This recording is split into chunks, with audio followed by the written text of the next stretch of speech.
Hey, Eric. I got back from the hospital your mom's staying at today. The doc said she's getting discharged next month. Oh, really? Oh man, I gotta tell you. I thought it was just a broken bone. I had no idea she'd end up staying in hospital this long. Well, I'm pleased she's finally gonna be getting out, Oh, she must be so relieved. What did she say?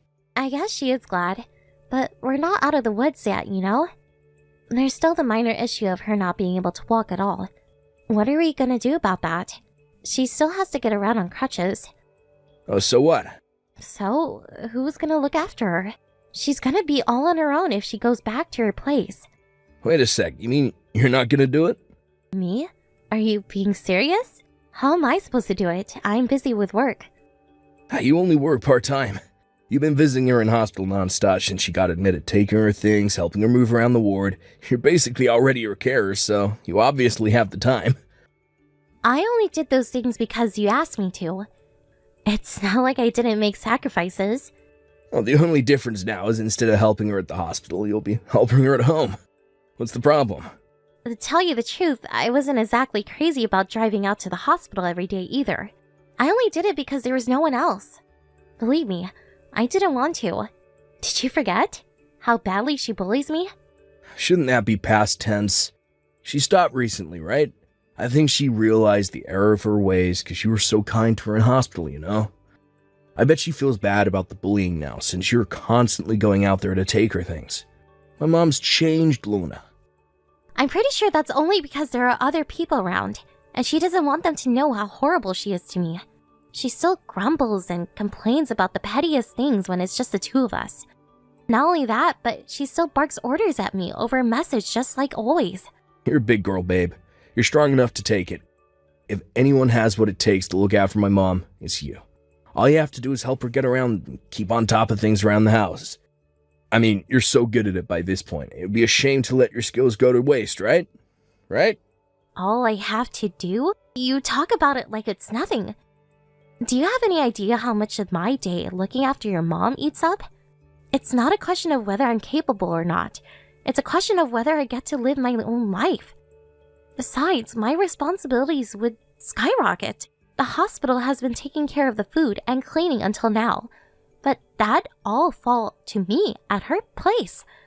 I'd be going from helping out a little here and there to being her literal full-time carer. Don't be ridiculous, babe. It's a broken leg, not dementia. There's still plenty she can do. It's fine. Take a chill pill. The reason I'm saying these things is because it's not fine, Eric. Remember back when all this started? It'll only be while she's in hospital, babe. You can go back to normal when she gets out, babe. What happened to that? You never said anything about looking after her when she gets out, and it's not fair of you to spring it on me like this. What do you propose we do with her then? We? She's your mom, Eric, and she hasn't been nice enough to me to warrant me going out of my way to help her. The bottom line is, I won't be looking after her when she gets discharged, and that's final. If you're so worried, look after her yourself. If you want my honest opinion, I think she'd be better off in a care facility till she can walk again. You want to dump my mom in an old folks' home? She's only in her 60s. Doesn't have to be an old folks' home. There are all kinds of places that look after the disabled or people who aren't so good on their feet. That way, she'll have a team of trained professionals to help her and be surrounded by people in similar situations.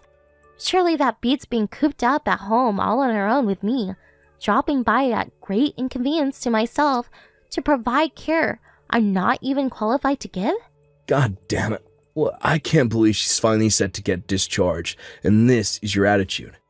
I'd feel bad about putting her in a facility. Sure, she'd be alone a lot, but she feels comfortable at home.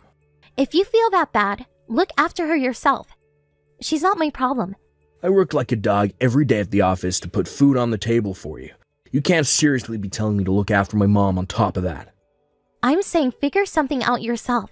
If looking after her yourself isn't an option, then you'll have to go arrange for her to go somewhere else. God damn it.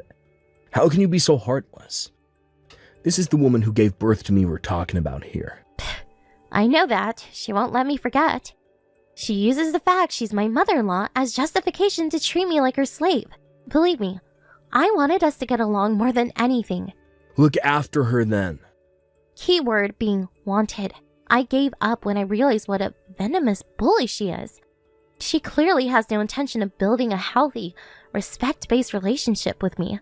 So why should I go out of my way to help her? She lets herself into her house and throws my cooking and personal belongings in the trash without even telling me. She demands I divorce you every time I have the misfortune of seeing her. Why would I want to care for someone who treats me like that? That's just what mother-in-laws are like. It amazes me that you think you can explain this away with a single sentence. How many times have I told you about all the crap she puts me through? In spite of that, you haven't said a single thing to her. It's like you don't even care. Why rock the boat and let a petty squabble between in-laws turn into a fully fledged family-wide drama? If you guys have beef, you need to hash it out between yourselves. The reason I'm telling you for the 1,000th time is because this isn't something I can fix on my own. She's your mother, for crying out loud, Eric. You should be the one responsible for arranging her care. Well, fine. I see how it is. Looks like I'll have to deal with this myself. I need you to carry on looking after her till she gets discharged, but I'll figure something out for when she does. Really? I'm repeating myself here, but let me make it crystal clear that I will absolutely not drive to and from her house to look after her when she gets out. Geez, enough already. I heard you. You got some nerve. You know that, woman? I'm busy enough as it is, and now you're palming your jobs off onto me. Everyone knows it's a wife's sworn duty to look after her in-laws, but obviously common sense doesn't apply to you. Sworn duty? I think that might be pushing it a little. You know, I actually wouldn't mind looking after her if she wasn't so horrible to me. Whatever, I've heard enough. I'm gonna take care of everything to do with her discharge and the arrangements afterwards. In return, I need you to keep your mouth shut about her for a change. Fine by me, as long as I don't have to look after her. Fine. Don't forget this conversation, Luna.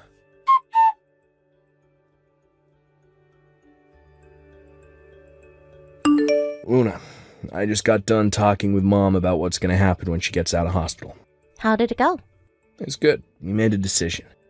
The move will be taking place next month. Really? I'm pleased to hear she understands it's for the best. Where will she be moving? Well, my mom's not the one moving. We are. Excuse me? What are you talking about? Me and you are moving in with my mom next month. I take it you got no objections to that? What? We're moving in with your mom? Why would you agree to that? Agree? No, I was the one who suggested it. She said she didn't want to live in a home full of crusty old bedwetters, so I figured me and you moving in with her was the best option. The best option? How do you work that one out? You mean because I'll be the one responsible for looking after her? Yeah, you said you didn't want to drive to and from her house to look after her. And to be fair, that would be super inefficient. I thought on it a little, and that's when it hit me. My stroke of genius. I figured if we move in with her, you can look after her without wasting all that time on the road. What the hell are you talking about? It wasn't the driving part I wanted to avoid. I can't believe you, Eric. The reason I said no is because I don't want anything to do with her. I was able to tolerate her at the hospital because I didn't have to spend much time alone with her thanks to the nurses. I'm not joking when I say I'll have a nervous breakdown if we have to live under the same roof. You don't know that unless you try. No, Eric. I know damn well how awful she makes me feel, and I don't need to intentionally subject myself to her company any further to understand. There is no way I'm moving in with her. Look, think about it, babe. We won't even have to pay rent if we live with my mom. We could save so much money. Mom said we only have to pay for our food. The merits are endless. This isn't about the money. I can't be under the same roof as your mom 24/7. I'll go insane. She can't even move without help. What's the worst she could do? A few unpleasant comments here and there. The occasional frown. Jesus, Luna, I thought you were made of stronger stuff than this. I don't get why it has to be such a big deal. Does a frail old lady who can barely move by herself terrify you that much? I'm not scared. I'm just physiologically impossible for me to live in the same house as her. How would you feel about living under the same roof as someone who hated your guts and went out of their way to make you as miserable as possible? She's family. What choice do we have? That's funny. I lost count of how many times you told me I'm not part of your family. Are you really this tilted over the nonsensical ramblings of an old-age pensioner? Stop being so neurotic. Not wanting to live with my abuser makes me neurotic? Wow, you really have absolutely no intention of trying to understand how I feel, do you? Right back at you. You don't understand my feelings either. Why do you think I suggested we move in with her? I did this for you. You said you didn't want to waste time driving to and from her house, so I came up with an alternative. And this is how you repay my kindness. Kindness? Give me a break! Enough of this crap. We're moving in with my mom, and that's the end of it. I already told the landlord we'll be leaving next month. Start packing up our stuff. We're moving in the day before her discharge. Understood. I'll start getting everything together. What? Am I hallucinating? Did you actually... Whoo! Yippee! Whoop-de-frickin' doodle-doo! I see, babe. This wasn't so hard. Why couldn't you have just been like this from the get-go? My mom said she's gonna fix up that contrarian personality of yours when we live together. She can't wait to have you. She's promised she'll never disobey my orders again once she's done with you.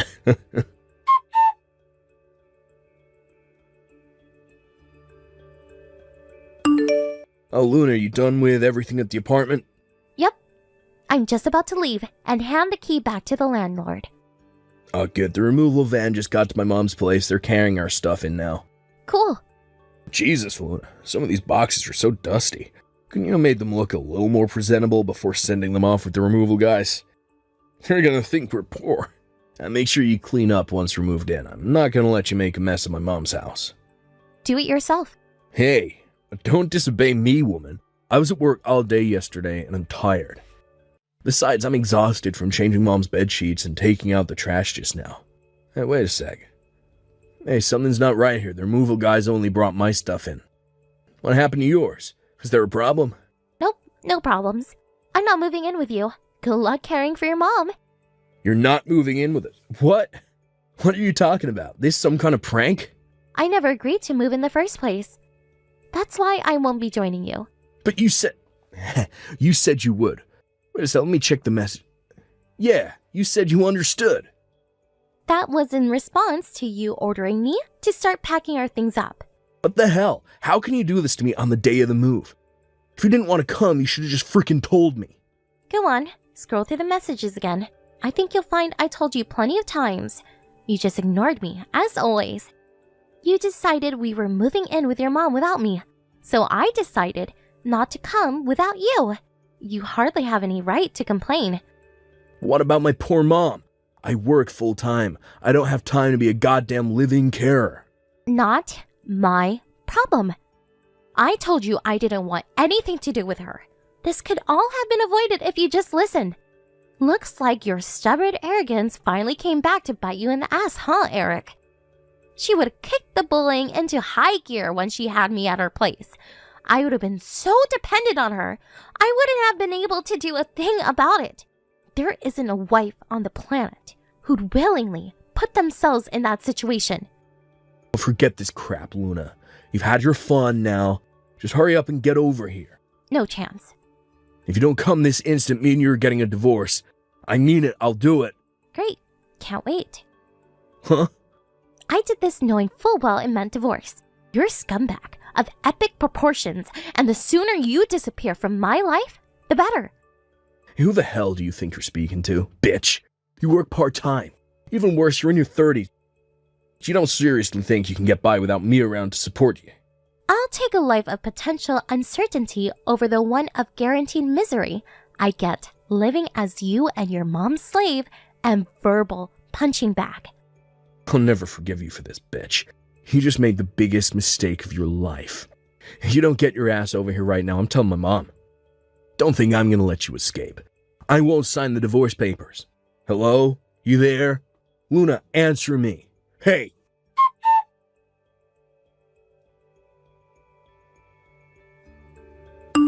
Luna, please respond. I'm so sorry. I'm begging you to respond.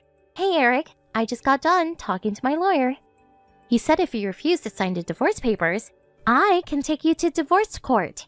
It sounds like a lot of trouble, but If you won't sign, then I'll have no choice.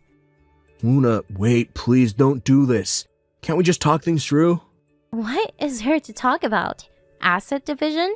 No, not that. The divorce itself. You're not even letting me have a say. I don't want a divorce. This is rich. You're the one who threatened me with divorce if I wouldn't move in with you and your mom. That was just, well, no, I was joking. Or, I just wanted to scare you a little because you made me mad. That's a shame, Eric, because I do want a divorce. Like, really, really, really badly. We're never getting back together, and nothing you say could ever change that. Why'd you have to be like this? People move in with their in-laws all the time. What's your point? That you base all of your actions on what other people do without any thought of your own? I guess your little pea brain would struggle with something as complex as independent thought. Your mom needs near full-time care. But more than that, her sole purpose for existing seems to be to make my life a living hell. I'd have to be nuts to live with her. I made this all clear before, so you can hardly be surprised. This is your own stupid fault for being too stubborn to listen to me.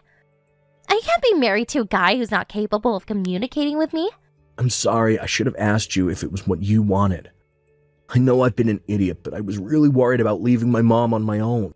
I understand that, but the responsibility of caring for someone who's almost incapable of moving around on their own is huge.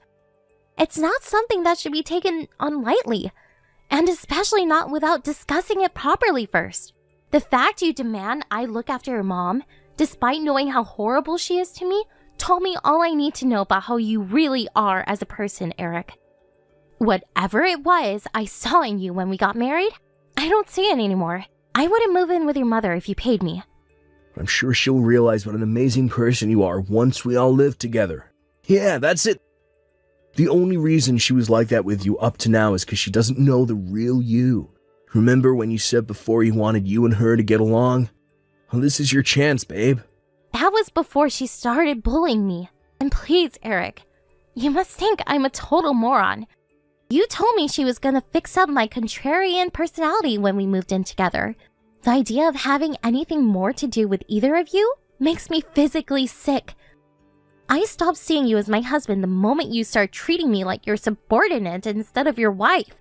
Please, Luna, I'm really, really sorry. I didn't want to do what I did. I just didn't think I had a choice because of how desperate my mom's situation is. I wanted to do whatever it took to convince you to move in with her. Yes, I know how selfish you are. You don't need to remind me. There was never anything to convince me because I told you categorically that it wouldn't be happening from the get-go. Fine. Fine, you win. You don't have to move in with her. How about just paying her visits 3 times a week instead? You cannot be being serious right now. Does everything I say to you go straight in one ear and out the other? This isn't a question of being a live-in versus a visiting carer. It's a question of me walking away and never looking back. We're getting a divorce, you imbecile. Please, baby, I'm in a really difficult situation here. Mom can't move without her crutches, and she's super stressed. She keeps demanding I do everything, housework, helping her move. I even had her help her sit down on the toilet earlier. She called me 25 times while I was at work today. The house was like a bomb site when I got back. She's clearly not capable of doing this by herself, and I think she might lose her mind at this rate. And me along with her. So what you're saying is, you want me to do all that crap instead? Thank God I didn't move in with you. Best decision of my life. I'm sorry, I really messed up, babe. I should never have treated you that way. But if you come back, I promise we'll do this as a team. I'll always be by your side, I promise. I promise I won't leave everything to you. Want to know why that is? Because I love you, my honey munchkin. Don't honey munchkin me, jerk! You said the exact same thing when she got admitted to the hospital. And what happened? I ended up doing everything. You didn't even help out on your days off. You were always out drinking with your buddies while I was going to and from the hospital like a damn delivery service. If I ever had the nerve to take issue with you, you give me the same old "I'm busy with work" excuse and palm everything off on me. I know that, babe. Everything you said is true. I treated you unfairly. but I promise things will be different this time. It's too late. You didn't protect me from her bullying, and you forced me to do everything at the hospital while ignoring everything I said the whole time. If that wasn't bad enough, you decided we were moving in with her without so much as asking my opinion. I don't need a piece of garbage like you in my life, Eric, so you can go crawl in the trash where you belong for all I care. We're never getting back together, so just hurry up and sign a paper so we can be done with it. No, please, please, please, I don't want a divorce. The only reason the divorce scares you so much is because it means looking after your mom all by yourself. You don't have an honest bone in your body. I'm sick and tired of you, and I want out. No, Luna, that's not why at all. I don't want a divorce because I love you. You're the most important person in the world to me. I just took you for granted, that's all. The truth is, I think you're way out of my league. You're beautiful, funny, kind, and caring. Meeting you was the best thing that ever happened to me. Well, I can change. I mean it. I'm ready to turn over a new leaf. I'll never make you do anything you don't want to ever again. And we'll always discuss things before making decisions from now on. Please, just reconsider the divorce. Please, just give me another chance. You already had more than enough chances. You're the one who blew him. I don't love you anymore, Eric. Scratch that. I don't even like you. I'm so sorry. I know I messed up. Please, help me. I don't know how I'll get through this without you. You want my help? Why would I do anything for a guy who ignored and ridiculed me when I asked him to help me? You said you'd take care of your mom's situation, all on your own. Live up to your word, and quit pestering me with your incessant whining. You shouldn't threaten me with divorce if you weren't willing to go through with it, coward.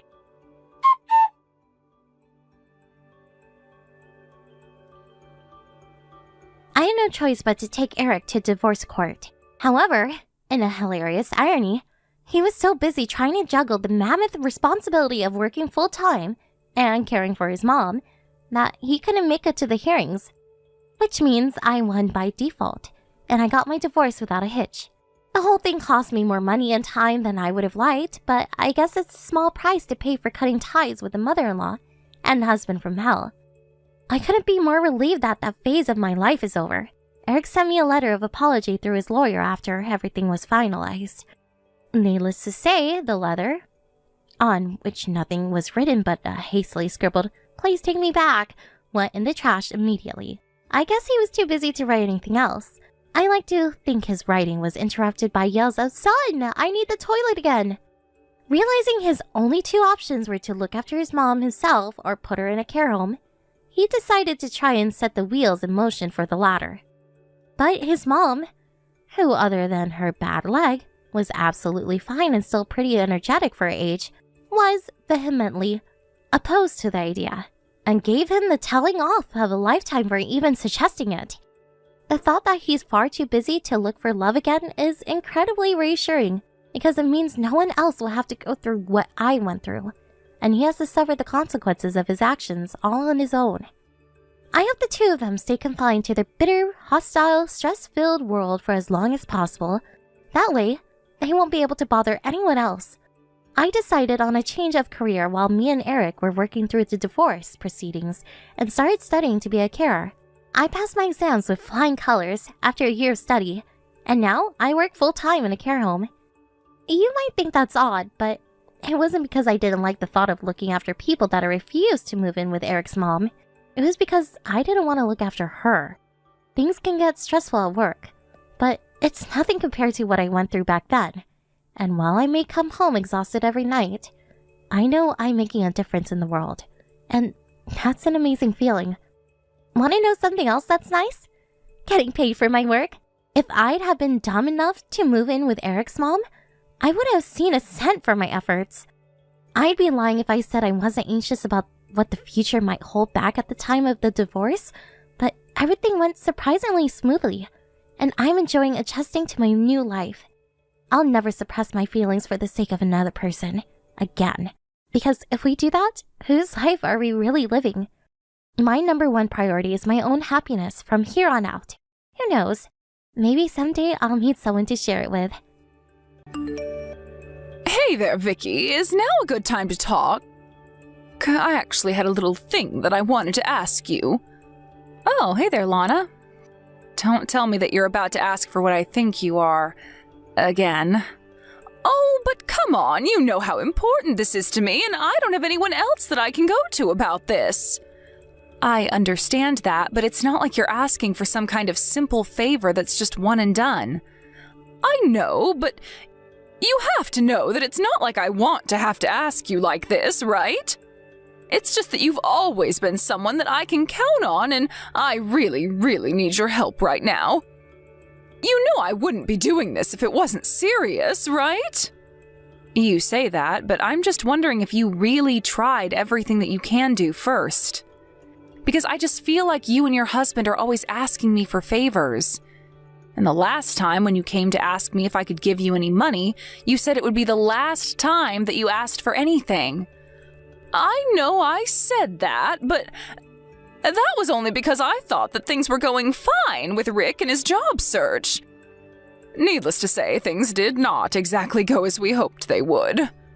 Well, look, I'm not trying to say that Rick hasn't or isn't trying really hard to look for a job or anything like that. But do you think you can really say that you're doing everything possible to support him as well? I mean, I would think that since the both of you work, there should be at least some wriggle room financially. But I am trying. I'm working really hard to do everything that I can, but the thing is that I just can never get enough shifts at work. And I think that my boss is actually trying to keep me from working sometimes. Actually, I guess I should tell you that I quit my job because I thought my boss was bullying me. But this always happens. My bosses come on to me and then get mad when I turn them down, and so then they cut my hours. I'm sorry, Lana, but just to make sure that we're on the same page, you are 33 years old, right? Yeah, I am, but what does any age have to do with anything that I've been telling you here, Vicky? Well, I wonder if it might not just have more to do with your personality than being some kind of the way to get back at you. No, I am telling you that I am trying really hard. I really want things to work out. None of this is my fault. It's all other people trying to bully me into doing whatever they want me to do. Besides, the thing that you don't seem to understand is that I'm just prettier than the other people my age. I guess you wouldn't understand that, but this is something that I've just had to deal with all my life. Well, I think that some of that might just be in your head.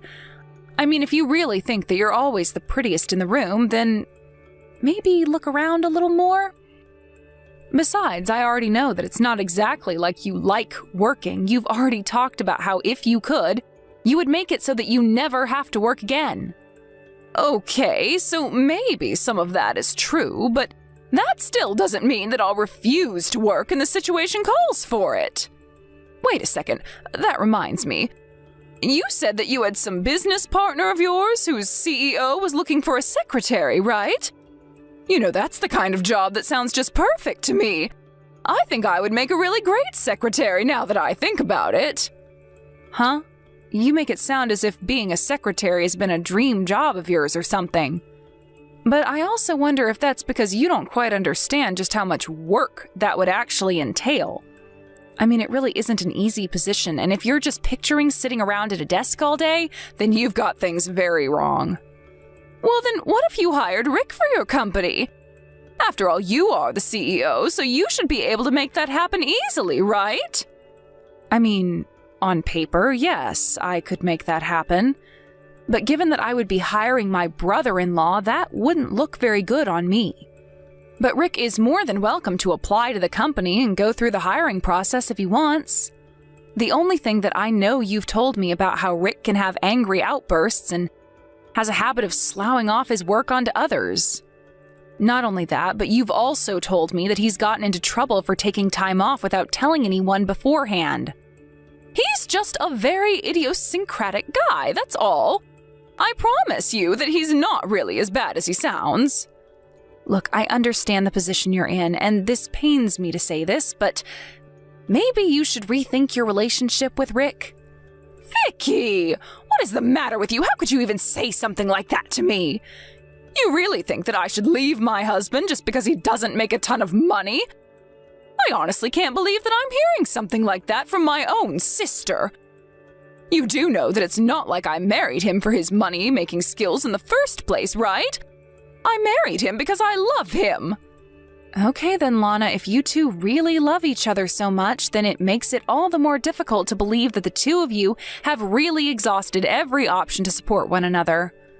I'm sorry, Vicky, I'm really not trying to pick a fight with you over this. Look, I'll go and try to find another job, I promise. I just need a little support, and that's all that I really want to ask of you, okay? I really do want to help you, and I want to believe that this time it will be different, but we've done this song and dance so many times before. Please, I promise you that this time really is going to be different. You have my word. I mean, you know that we have to take care of Erin. She just started high school, so that fact is at the top of all our other expenses. We've also got a growing teenage daughter to help put through school. Did you know that Erin didn't even have a cell phone? Wait a second, your daughter is in high school and she doesn't have a cell phone? We just can't afford it. It's not that we don't want to give her one, but we just can't make it work. But what about even a simple data plan with a really basic phone? It's really important for a girl her age to be able to stay in contact with her friends. You have to at least get her a cell phone, Lana. Well, I am telling you that we just can't afford it. Although you could always buy her a phone and pay for her plan if you wanted to. Okay, fine, I can do that. I'll go and pick out a phone and buy a SIM card, and then I'll send it to your house. Just ask Erin what kind of phone she wants. Well, I'm really happy that you want to help out your niece so badly, but there's still the question of how you can help Rick and I. I think that you're asking me for a lot of trust right now, Lana. I mean, every time I've helped you in the past, you stop talking to me completely until you need more help. You really don't do a good job of making the people who help you feel like they're appreciated beyond what they can do for you. Well, if you want me to call you and talk to you more often, you should have just said so. I promise to keep you updated about my job hunt, and I'll let you know if I find anything. I mean, did you know that we can't even afford to pay all of our utility bills? So now it's a matter of choosing between water, electricity, or gas this month. Okay, I get it, but I want you to know that I am not giving this money to help you and Rick, but to help your daughter. But this really is going to be the last time that I help you out. I mean it. You need to find a real job and support your family. Thank you so much. I really am sorry for this. I know that I'm always bothering you for help, but I want to let you know that we really appreciate it. I mean, you know that I had to drop out of high school to have Erin, so I never even got my diploma. I'm sure that you must think I'm an idiot. Lana, of course I don't think that you're an idiot. I don't think that at all. But I think you need to learn to work just a little bit harder. And if your level of education really bothers you, then have you ever thought of getting a GED or something like that? I'm sure that having a document like that would help a lot with finding jobs that you would like more. I just don't even know if there would be any point in all that and me getting something like that at my age and where I'm at in life. I think that whether or not it's worth it is up to the individual to decide for themselves. But you should know that there are a lot of jobs to be had out there, and they're not all bad. Either way, I think getting a GED could only help improve your situation. You really think so? Well, okay, I'll go a little more thinking about it in that case. I suppose you're right. I can't always be relying on you to come and help me when I need it. Well, I just hope that you and Rick can find jobs that work well for you soon. Even if you don't work full-time, even a few part-time jobs can go a long way. But the important thing is that you're both working. You understand that, right? Yes, I understand completely. If you wouldn't mind just sending the money to the usual account that you've sent it to in the past. And thanks again for everything. It really does mean so much to me.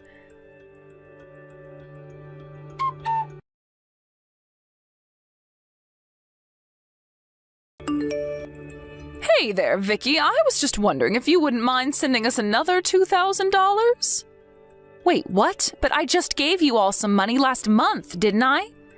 Yes, you did, but I decided to take your advice and go for getting my GED. There's an online course that I've started taking to study for the test and everything. Wait, really? You mean you actually listened to advice that I had to give you? That's a little surprising. Well, I really took it to heart. I want to change myself and be able to feel more confident. I think feeling like I finally finished high school is going to be a huge step for me in doing that. Besides, I can't always be relying on you and Rick for everything now, can I? Well, if that's really what you need some extra money for, then I guess I can make an exception and help you. But you have to promise me that you're going to follow through with this and that you won't quit in the middle. Yes, that's completely fair. I promise that I won't do any of that and I'll see the whole thing through. By the way, have you heard at all from Erin lately? Yes, actually I got a message from her recently and I realized just how long it had been since we last talked. It was really nice to catch up with her. That's great to hear. Did she say anything to you at all? Well, we talked about a lot of different things. Is there something in particular that you're asking about? I just mean was just polite and well-behaved in what she was talking to you about? Yeah, of course she was. She was telling me about what she wanted to do after high school and stuff like that. Oh, I see. So that's what the two of you were talking about. She doesn't talk about any of that with Rick and I. But I guess she doesn't really think much of us as parents. I think she sees right through our money problems. Lana, please, you shouldn't put yourself down like that. I mean, you're the one raising Erin, and I think that's a feat in itself. I know, but having Erin was the whole reason that our parents decided to take me out of their will completely. Well, that's not entirely fair, right? I mean, Mom was helping you at first, but you told her not to tell you what to do, and then you ran away. I know, but I was just so young and stupid then. I really didn't know at all what I was getting myself into. I know, but even so, you made the choice yourself, and that choice still has consequences today. But I really don't think that I could have done what you did. Maybe I just hate change too much. Who knows, maybe that's why I don't have a boyfriend. Vicky, I really am sorry if I had said some rude things the last time that we talked. You know that I wasn't trying to fight with you at all, right? No, it's okay. I know that you were just being honest with me. Besides, I'm sure having to ask for help just naturally makes you more defensive. I think you might be right about that, but I want you to know that I really am going to try from here on out. And I have a really good feeling about how things are going to work out.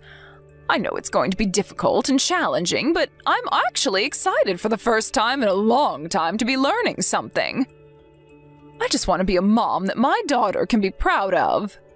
Well, I think that if those are the feelings behind you making this choice for yourself, then there's no way you can fail. You have my full support in this, okay, Lana? Thank you so much, Vicky, but it's not just Erin. I want to be a daughter that Mom and Dad can be proud of, too. All my life I've relied on you whenever I needed help. I can't imagine that Mom and Dad have any reason to feel proud of anything I've accomplished. Well, I'm sure that doing this is really going to help your relationship with our parents. And I'll be there to support you all the way through, okay? Thank you so much for doing all that you do for me, Vicky. If you could please just send the money to the usual account, I'll let you know when the course official starts. Great, please do that. And if you ever need any help studying or anything like that, just let me know. Of course. By the way, Rick is also going to start working through a temp agency, so I really think things are going to get better. Oh, well, that is also just really great to hear. I'm glad that you're so optimistic for this. Well, if we didn't do this, then we wouldn't be able to keep living in our house even, but yes, hopefully this ends our financial worries for a while. You'll be hearing from me again soon, Vicky. Thanks again.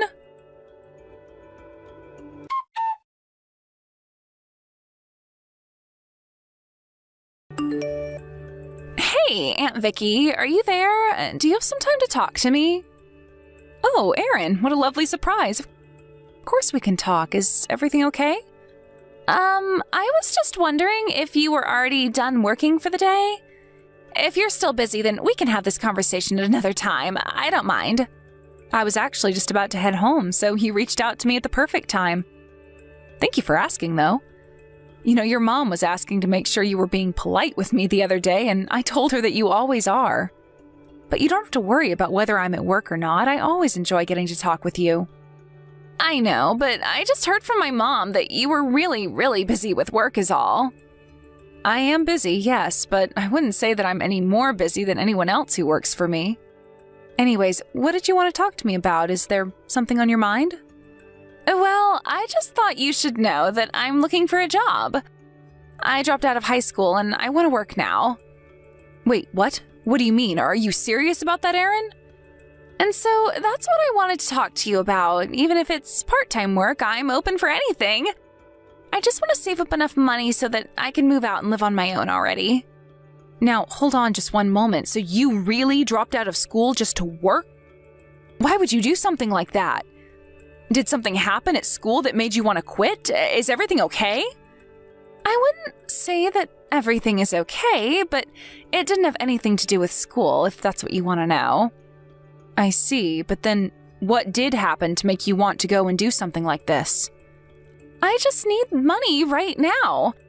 I need to pay for food and utilities and stuff. You mean even right now at home? But that can't be right. Your mom told me that you all were doing okay. Well, the truth is that neither my mom or dad have been home at all in the past 6 months. Apparently, they've even stopped paying the rent for the house, so I was told that I have until the end of the month to move out. Hold on a second, you're telling me that both your mom and dad haven't been home at all in the past half a year? And that you've been living at home by yourself since then? Just how have you been supporting yourself?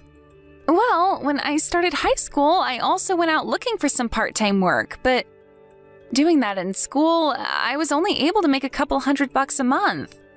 So all my work really just went to putting off the inevitable now that I'm completely out of money.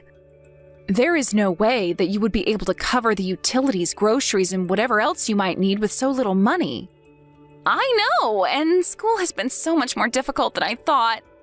I tried to send a text to my mom asking for help, but she only sends me $100 every now and then. But ever since I texted her telling her that I'm about to be kicked out of the house, she hasn't responded to me at all. I'm all alone. Aaron, I want you to know that I am going to go over and pick you up right now.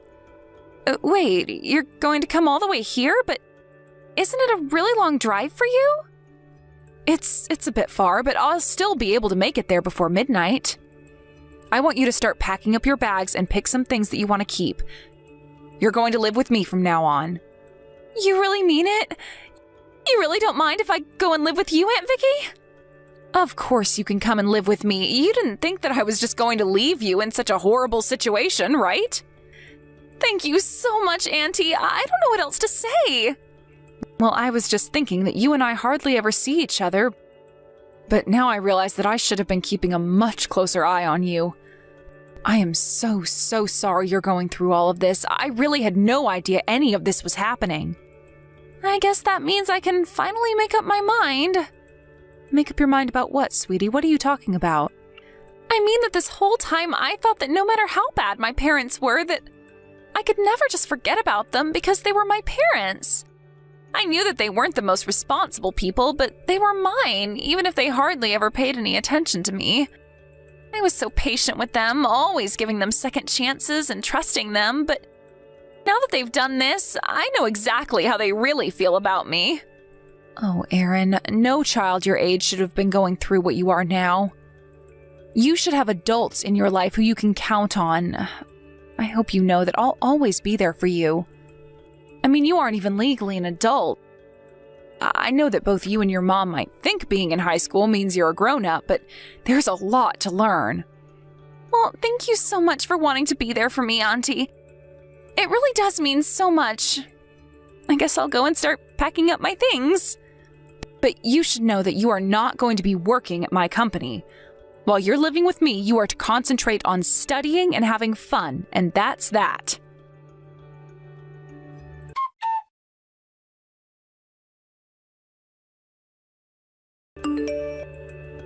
Vicky, are you there?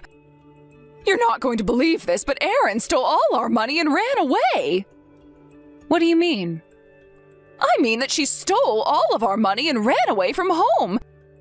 She took all that we had and left us without even a single penny. I was wondering when I was going to hear from you again, actually. I can't say I'm surprised you're coming to me like this. Like this? Like what? What do you mean by that? I mean that you were probably just about to ask me if I couldn't send you a little money for help with all of this, right?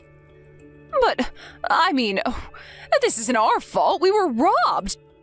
Don't you get it? She took all our money and then ran away. It's funny you say that because she's been living with me for the past month. So I really just have no idea what you're talking about. Hold on. You're telling me that Erin is living at your house now? That's right. But she's been here long enough for me to know that there's no way she could have stolen your money. Besides, I know that you lied to our parents about us.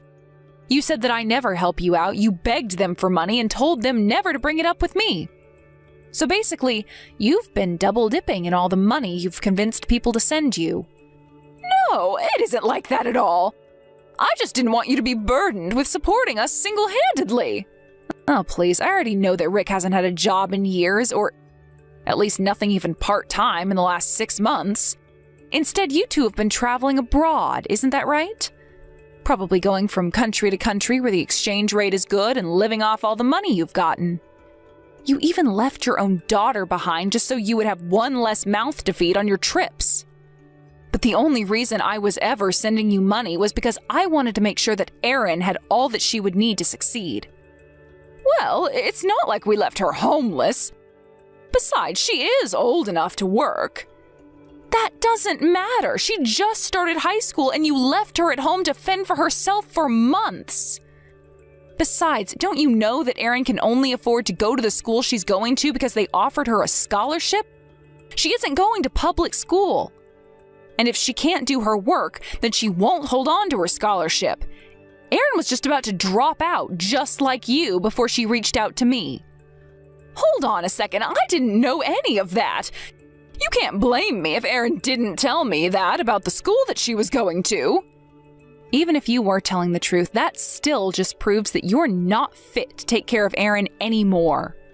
I am going to tell our parents about this and make sure that you are never in a position to ruin Erin's life again.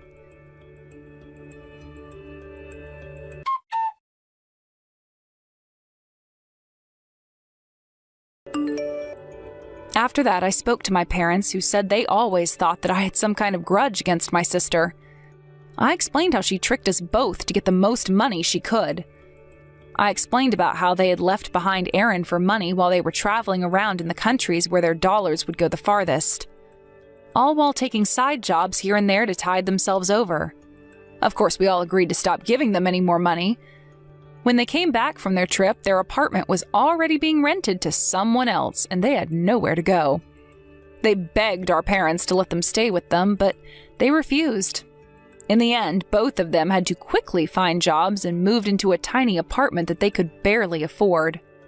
As for Erin, I spoke with her school and explained to them all that had been going on for the past 6 months. They agreed, in light of the circumstances, to let her keep her scholarship and continue her studies. I told the school that I would be taking guardianship of Erin and I would make sure that she always focused on school. Hey, Mom. Are you there? I just wanted to let you know that yesterday Rachel and I had our civil ceremony. So we're legally married now. Oh, really? I didn't know that you were going to be doing that today. Congratulations on that, and tell Rachel the same. I'll be sure to do that. Thank you, Mom. And we just have to think of some way that we can celebrate the next time that the three of us are able to get together. So if there is any restaurant that you two have been wanting to go to, just let me know. It's on me. Thanks a lot, Mom. We really appreciate that. I'll tell Rachel you said that and see if she has any ideas of where we could go. Of course, the real celebration is all going to happen at your wedding ceremony. Come on, Mom. We've already told you that we're not going to have a big wedding ceremony. We'd just be happy to get to celebrate with you. I know, but how can you not want a big wedding? Don't tell me that you two are worried about how much it's going to cost. No, it isn't a matter of the cost for us. But you know that Rachel really doesn't like to be around crowds and likes being the center of attention even less, right? Besides, you do know that Rachel really doesn't talk with her parents at all. Oh, that's right. I had forgotten about that until you just reminded me now. I guess I really shouldn't have let those facts slip my mind, though. I'm sorry about that. But if that's the case, maybe we can just plan something small? I mean, surely she must want to have some photos of her in a big wedding gown or something like that, right? Look, Mom, I'm really just going along with what Rachel has told me that she wants to do. If that's something she wants to do, then I'm fine with that. After all, everyone knows the star of the wedding is the bride. You're certainly right about that. And that's why I want you to know that if Rachel ever says anything about wanting a chance to wear a dress and get some photos taken, that I am more than happy to help make that happen. I appreciate the offer, Mom, but I hope that you're not just wanting to play dress up using my wife as the model. After all, I think it's fair to see you can be a little bit picky when it comes to fashion. What are you talking about? Of course I'm not going to make Rachel into some sort of doll that I can do whatever I want with. But just remember, my mother-in-law helped me when I married your father and thought that I should extend the same offer to be there. Besides, Rachel is adorable, and I just know that she would look beautiful in a lovely wedding dress. And that way, we could take lots of pictures for the two of you to look back on. Well, I'm not going to argue with you there. I do think that it would be amazing to see Rachel in a nice dress for our wedding. Exactly. Even you can't deny it. That's why we have to create a chance for her to wear one. I'll handle the makeup and renting the dress and everything. I'll make sure that she's the most beautiful bride anyone has ever seen. Okay, well, if we want your help with all that, we'll be sure to let you know. Just please don't get carried away. After all, this is our wedding, not yours. I just don't want you putting too much pressure on Rachel to perform and be the center of attention any more than she is already going to be. Oh, you don't have a thing to worry about with me. All I want to do is make sure that Rachel has an unforgettable wedding. After all, it's typically once in a lifetime even that you get to wear a wedding dress. I really appreciate the sentiment, but Rachel's even more shy than I am. And she certainly doesn't really care all that much about clothes, especially not to your level. Oh, really? You mean not even a little bit? Well, I just mean compared to you, who has an outfit ready for every occasion. Rachel's a lot more go with the flow, I guess you could say. Well, I know that we've only met her a few times, but I guess I just never really got that impression from her. I remember the day we met, I thought she had picked out a lovely outfit to be meeting her boyfriend's parents in. And her shoes were quite nice as well. I really wouldn't have thought that that was something Rachel just threw together by chance. I guess just seeing her dress up like that gave me the impression that she had at least a passing interest in clothes and fashion. Well, I guess I can see why you would think that. But just don't go too far with all this. Okay, Mom? Of course not. I'm sure I was just confirming my own biases in my head. Of course, I shouldn't be making assumptions of people. Although now that we're on the topic of fashion, have you cleaned your shoes like I told you to? Those were completely scuffed the last time I saw you. Mom, you know that I really don't care all that much about fashion either, right? Besides, I'm an adult and I can take care of my own outfits. Thank you very much. Besides, I really don't try and dress up when I go and visit you. Do you want your own son to feel like he's going to a business meeting when he goes to see you? Oh, please, you know that I don't care about how you dress while you're at my house. But when you go out, I just thought that you'd want to put some more thought into your appearance. I mean, I don't think I dress like a bum or anything while I'm outside of the house. But I'm not really thinking all that hard about every little piece that I'm wearing is all. Well, yes, I'm not trying to say that there's any issue with your style. It's just that it's important to take pride in your appearance, at least up to a certain point anyways. I suppose maybe I still just have my head focused on work, on office life, and all that. Well, you did have a long career and haven't really been retired for all that long. I guess some instincts take longer to change than others. If you're suggesting that I still have any desire to keep working, then you're wrong. I've been thoroughly enjoying my time with your father. But you're also quite the hard worker. Have you thought about looking into retiring a bit earlier like I have? I have thought about it a little, yes. especially after seeing how much you've been enjoying the retired life. It'd be nice to do something similar with Rachel one day, I think. Well, just make sure that you don't blind yourself to everything but work to get there. After all, you still have your honeymoon to look forward to. Anyways, just let me know what Rachel thinks about going out to dinner, and mention to her that I really will take care of the dress if she's interested.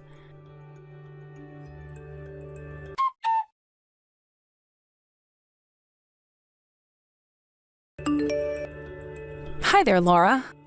I just wanted to let you know that I saw you had left me a few messages, and I just wanted to make sure that everything was okay.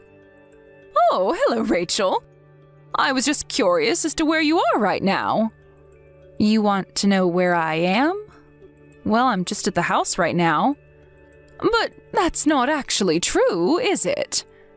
What do you mean? Of course it's true. I'm at home right now. I'm sorry, I'm a little confused. What is all of this about, Laura? I know that you're at the Uptown shopping mall right now. I'm here too, and I literally just saw you carrying big shopping bags. That's why I wanted to ask about where you are.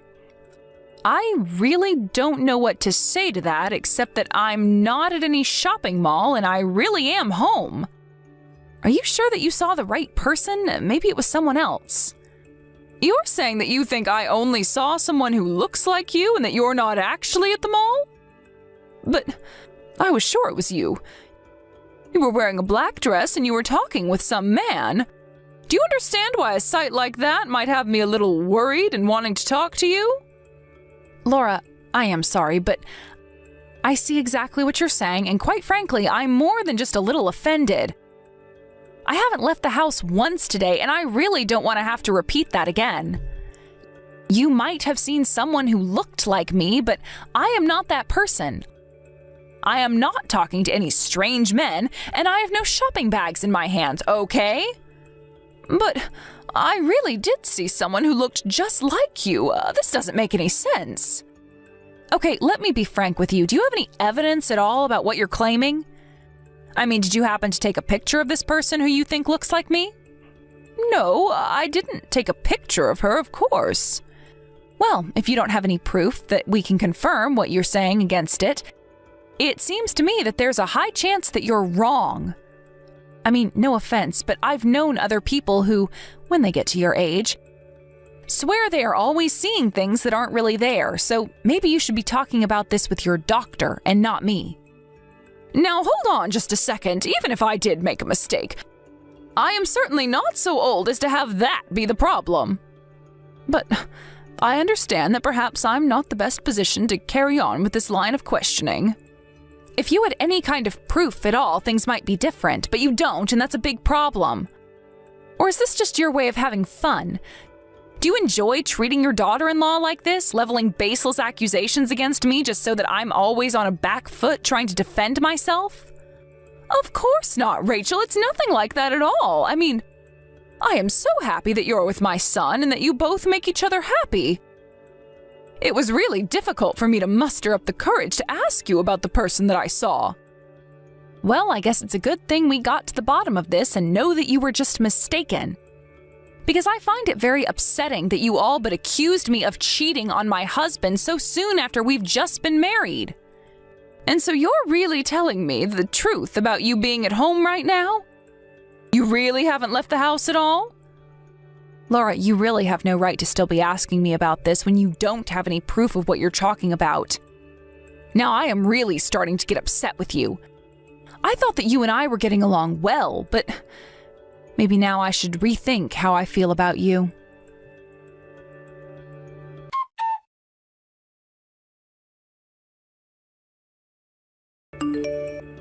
Mom, you haven't been bullying my wife lately, have you? What? You're asking if I've been bullying Rachel? Of course not. Nothing like that at all. Well, Rachel is telling me that you have been, and that she doesn't want to see you ever again. I told her about the memorial that we were going to next week, and she asked if she could just stay home. She is terrified to even be in the same room as you. I had no idea that she was so upset.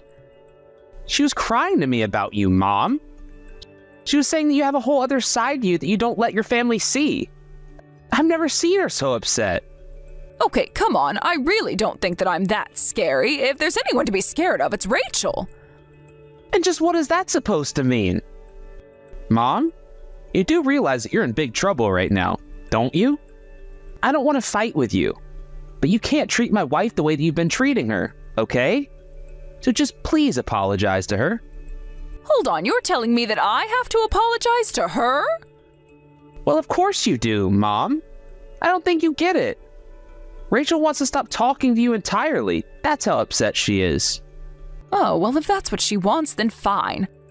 I don't really feel like talking to Rachel either, if that's how she's going to be. Mom, what has gotten into you? Why are you acting this way? I thought you said you were glad I was with Rachel. I thought you two were getting along so well. I don't understand what's going on between the two of you. Well, I felt the same way as you, at least at first anyways, but that was only until I learned the kind of person Rachel really is. Kind of person she really is? What do you mean by that, Mom? Oh, son, this is not how I wanted to have this conversation. I hope you can forgive me, but I've been doing some digging on Rachel. Digging? What do you mean by that? I don't get what you're trying to tell me. Chuck, you have to know that Rachel is cheating on you. She's having an affair. Wait, what do you mean by that? Look, I am really, really sorry to have to tell you like this, but I only ask that you listen to everything I have to say before judging. The thing is that Rachel has been dating someone before the two of you were even married. And she is still with that same person right now. Mom, come on. You really expect me to believe this? There's just no way that Rachel is cheating on me. We have the same friends and acquaintances. So I'm pretty sure someone would have told me something by now, don't you think? Well, what if your friends didn't know at all that she was doing this either? And what if that was because Rachel wanted to hide the truth because the man that she was seeing was actually also already married? That would explain why nobody, not her friends or yours, would know about this affair, right? Mom, you're really serious about this, aren't you? You really think that Rachel is cheating on me? Chuck, you know that I would never be sending these kinds of messages if I didn't think something was happening. And you know that I'm not the kind of person to bully my own daughter-in-law for no reason. I know, but if you're saying all of this, then surely you must have some proof of what you're claiming, right? I mean, you just said that you were looking into Rachel. Yeah, that's what I've been up to for the past few weeks now. Ever since I saw her with another man at the mall. At first I thought he might have just been a friend, but then I saw the way they were acting towards each other. I tried asking Rachel about this later after I saw them, but she just insisted that I had seen someone else. But you're telling me that you're really sure that it was Rachel who you saw that day? I saw her with my own eyes, Chuck. You have to believe that I'm telling the truth. You should also know that a couple of weeks after I first saw Rachel and this man, I saw them again just last week. You're kidding me. So then it wasn't even a one-time thing. Chuck, you're not okay right now, are you? I don't know. My head is spinning. This is so much to have it all in at once. I don't believe it. I don't want to believe it. Please tell me this is all some kind of horrible joke. Would you like to come over and spend some time at my house?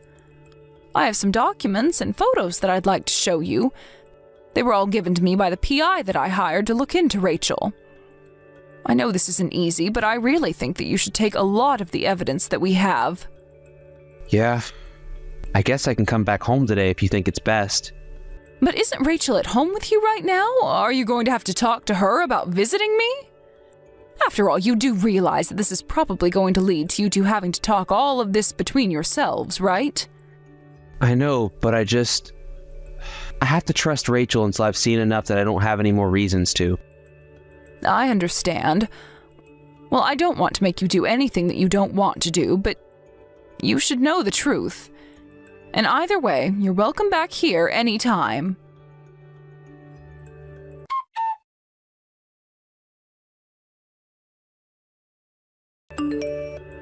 You're just horrible. Do you know this? How could you choose to destroy the happiness that your son had in his marriage? I was wondering when I was going to be hearing from you. But you've got some nerve trying to blame this all on me. Well, I know what you did.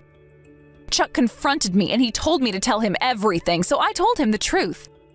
That he is nothing but an ATM for me to take money from, and that's it. Is that really what you told him? You really couldn't think of a nice way to put things? You're the one who seems to take the most joy in hurting Chuck, you know. You know, I really think that you should have done a better job raising Chuck right. Raising him right? Just what is that supposed to mean? Chuck is a good boy, and I'm very proud of him. Oh, please, don't you realize that you completely sabotaged Chuck? You should have warned him about the people who might want to get close to him when he makes all that money. All I had to do was bat my eyelashes and give him a little bit of attention before I had him wrapped around my finger. You're the reason it was so easy to trick him. You really are horrible, do you know that? If you didn't really want my son to marry you, then you should have said that. You don't seem to understand I'm already in my mid-20s. It's high time that I settle down. I was ready to quit working and find a man rich and dumb enough to give me the life I wanted. And everything was going so well with no problems at all until you butted in. If you're telling me that I should have just let you continue to cheat on my son without telling him, then that is simply taking things too far. And just what would be so wrong with that? After all, he loved me, and I told him that I loved him. Nothing would have ever come between us if you didn't do what you did. How can you honestly try and put the blame on me when you were the one that was having the affair in the first place? You need to grow up and accept responsibility for what you've done. And just how should I do that? Are you going to tell Chuck to sue me for the affair? Because I'll pay whatever it takes. After all, now that the truth has come out, my real man said he'll pay for whatever you can throw my way. And he's quite rich, so I'm not worried. Are you sure that that's going to work out that way? Because I'm quite sure you'll be the one paying for this. And just how do you figure that when you don't even know who it is that I've been seeing behind Chuck's back? Well, you're wrong about that. In fact, I've already told his wife about what's going on between the two of you. When I told her, though, she had already had her suspicions and couldn't help but laugh. She said it was funny because her husband doesn't have a penny to his name. What in the world are you talking about? That doesn't make any sense at all. You really must not know much about this guy. Otherwise, you would know that the breadwinner is his wife who owns her own business. He just spends all of her money and doesn't work at all. But when he found out that his wife knew, he went to her begging for forgiveness. So it might be your turn to do just that. Wait a second. You're telling me that it's actually his wife who runs the company? That's right, although I understand that this man lied to you and told you that he was in charge. But then, you mean I'm really going to have to pay everything? I'm really totally on my own in this now? That's right. You thought that you could live your life leeching from man to man, all while only caring about what they could do for you. You didn't even care that you had been caught because you were so sure you would have someone else there to clean up your mess for you. But I have Chuck with me right now here, and I told him all about what you've done. There isn't a secret you have that we don't know about. Okay, I understand that I hurt Chuck. But that wasn't my intention. I never really wanted to hurt him. If he's there with you, can't you just let me talk to him?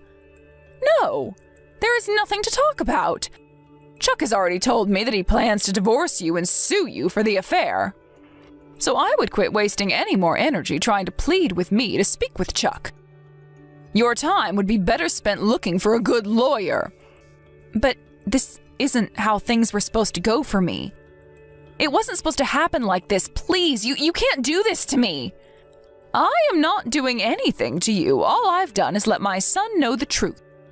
Everything else is of his own volition.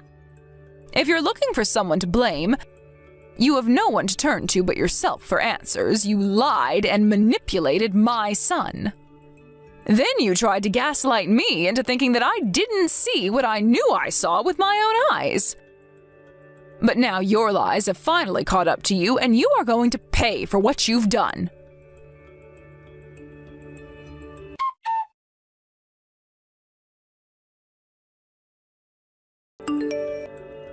After that, I heard that Rachel went back to her hometown to try and live with her parents, knowing that Chuck would cancel the lease on their apartment.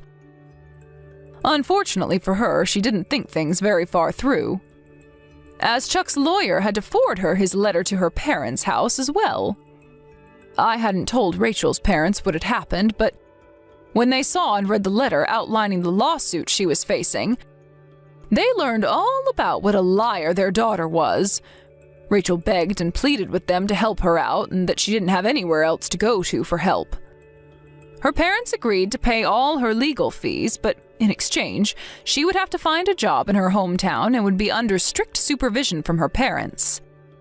I knew that they weren't the kind of people to let her get away with slacking either. As for Chuck, he continued living with me for a few months while he got through the divorce and got back on his feet. After that, he moved out and into a new apartment. He still comes over frequently, but I can see that he's slowly moving past this horrible betrayal.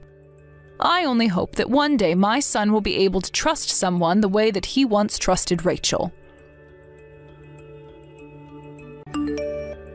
Hello, Clarence. I was just wondering if you had a moment to talk really quickly right now? Oh, hey there, Mom. Yeah, I can talk for a little bit. What's up? Well, it's just that it's almost the anniversary of your father's death, and I was wondering if you'd like to come visit his grave with me? I was thinking that we could try and make it there to clean up around the grave sometime next Sunday. Oh, shoot.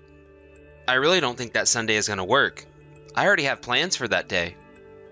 Well, if you already have plans for this time of year, then you really should have told me. Because last year you said that you would make time to do this with me, and that's why I'm telling you about it now. I know, and I really am sorry, Mom. Honest. It's just that it's always busy over here, and I just don't think I'm going to make it over there. But I promise that I'll find some time to visit Dad's grave soon, okay? Well, do you mind if I ask just what you're busy with that you can't even make it over here? Well, I think it's just that Sophie wanted to go to her parents this year. But I thought that both of her parents were dead, right? Yeah, both of her parents are dead, but that means they both have graves, right? And they both died around the same time that Dad did, so... Oh, really? Did they? I didn't actually know that. Besides, I could have sworn the last time I talked to Sophie about her parents, she told me they had both been cremated. I think you might just be imagining things, Mom. Because that's not true, and I don't know why Sophie would say something like that to you. Well, you could be right. I might have just misheard. But I suppose if Sophie is wanting the two of you to visit her parents' grave, then that's okay. You mean you're not upset? You don't mind if I do this with Sophie this year? Of course not. Why would I be upset or angry over this? Well, I was just worried that you might see it with Sophie being selfish or something like that. I don't know. I just thought that you would have insisted that we go over to your house to visit Dad's grave is all. Well, Clarence, I don't know what to say, except that I thought you would know that I'm really not that kind of person. I mean, maybe the people in Grandma's generation might have been a bit more traditional and insistent, but it's not like there's a law that says you have to visit your father's grave every single year or something. Yeah, I guess not. I just thought that you would be more insistent is all. That really was my bad for misreading that. Well, I really don't mind at all, Clarence. If anything, I'm glad that you're also taking your wife's wants and feelings into account. Of course. But I do want you to know it's not like I'm trying to disrespect our family or anything like that. I just didn't want to give that impression since she didn't even make it to Dad's funeral. Well, you said that was because she was feeling bad, right? I did say that at the time, yeah. But the truth is that Sophie said she couldn't be bothered getting all dressed up to go to it. Son, are you really sure that you should be telling me these things about your wife? I mean, I appreciate you wanting to be honest with me, but you need to think about what should be kept between you and your wife. I don't want to be a reason for any kind of drama, so I won't mention that you said this to me about your wife. I know, but I really did want her to go to the funeral. But, I don't know. Honestly, I think that Sophie has been getting much more selfish recently. Well, I guess it seems like you want to talk about this with me, so do you mind if I ask what she's been doing? She's just always expecting me to spoil her and do everything while she does nothing for me. I'm sorry you're going through that, Clarence. That doesn't sound like a good situation at all. To be honest, I almost can't even see Sophie acting like that. I always thought she was so sweet. Well, the side of her that she shows to you and the side that I get are quite different. Let me tell you that. And like I said, I think that she's been getting way worse recently. I mean, she says some pretty horrible things to me and acts like it's nothing. It's like I'm married to a completely different person now. But you two have only been married for a couple of years, right? What is it that brought about this change? Can you think of anything? Because this sounds like something you might want to talk with Sophie about. Don't you think that would do more to address the issue than complaining to your mom about this like you're doing now? Well, yeah, but I just thought that I could complain to you like this since you're mom and you'll take my side. Clarence, I'm sorry, but if these are the kinds of issues that you're having at home, I really would appreciate it if you tried to work it out with your wife instead of coming to me about this.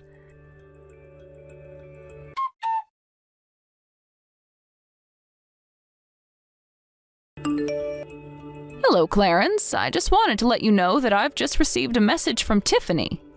Oh, hey, Mom. You mean my cousin Tiffany? She sent you a message? That's right. She was messaging me to ask why you hadn't responded to her wedding invitation yet. I actually completely forgot to. But this just reminded me now, so I'll apologize to her.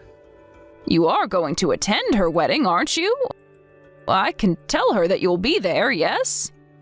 Yeah, I'm gonna be there. But I don't think that Sophie is going to. So I guess if you're gonna tell Tiff, tell her she only needs to reserve your seat for me. Oh, really? But it's been so long since we've had a big family get-together like this. I know, but I really don't think that Sophie wants anything to do with our family. Are you sure about that? Although, I did message Sophie some time ago, and I never got a response from her. Well, that's because she's ignoring you on purpose, Mom. Is everything okay with Sophie? I mean, is she all right? Now that I think about it, I've really only been able to meet her a few times for all the years that you've known her. I don't know, I guess she just never really struck me as the kind of person to change personalities so quickly. Are you sure that something didn't happen between the two of you? Well, it's like you said. You've really only gotten to meet her a few times, so I don't really think you'd understand what has happened between us. Just because I haven't gotten to talk to her that often doesn't mean that I wouldn't understand. I'm more than double your age, son. I've learned a thing or two about life in my day, you know? I know, Mom. But just because you lived a long time doesn't mean you have the answer for everything, okay? I'm glad that you're so confident in yourself, but I think that confidence gets a lot of older people in trouble when it comes to getting scammed and stuff like that. And besides, Sophie isn't the kind of person that you think she is. Well, I understand what you're saying, Clarence, but you keep coming to me to complain about your wife. Well, that's because it's really, really hard to be married to her. Not only that, but she's always on my back about money and telling me how much I can spend.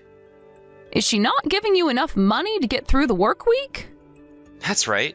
She takes all my money and barely gives me enough to get by while she spends everything on herself. And no matter what I try to say to her, she just won't listen to me. Clarence, what on earth are you talking about? I mean that this is the person that Sophie always really was deep, deep down. That's what I'm talking about.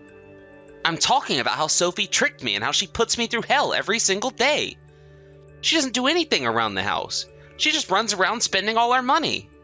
Who knows? Maybe she's even out cheating on me with some other man. Clarence, I wonder if you wouldn't like me to try talking to Sophie about how much all of this is bothering you? You can't be serious, right, Mom? You don't really want me to set up a chance for you two to talk, do you? I mean, I don't even know if that would be a safe thing we could do.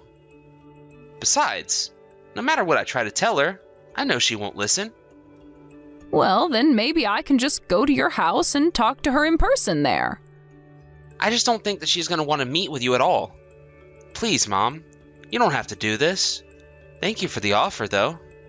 Wow. Well, if that's the case, then this whole thing is much more serious than I thought.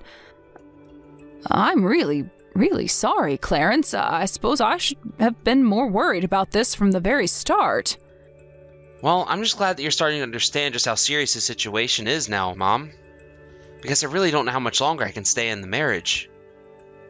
I mean, I barely have any money. I get yelled at all the time.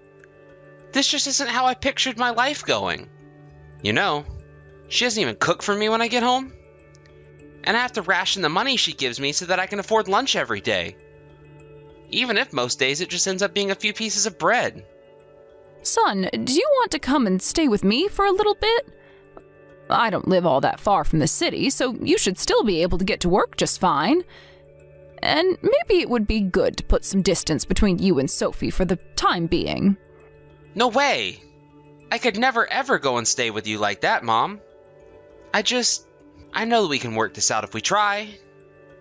I see. Well, then I guess Sophie really isn't the person I thought she was. I was sure that she was a quiet, calm, well-mannered woman.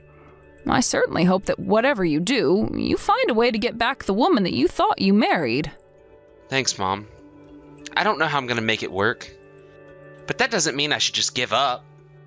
I'll try talking to Sophie about this one more time.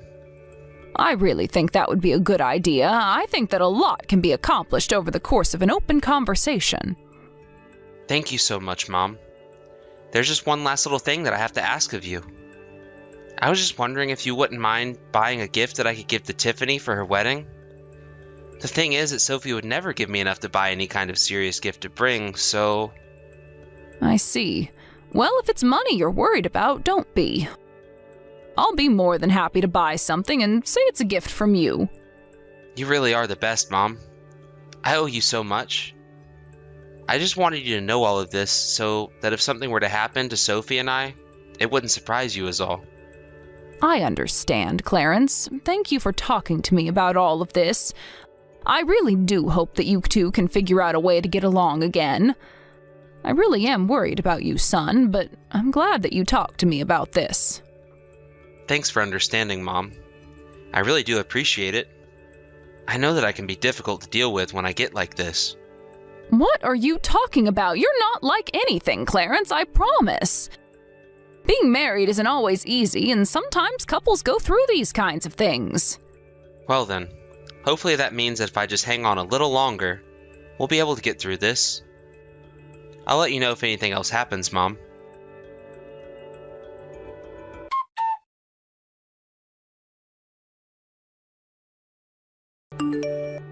Hey, Mom.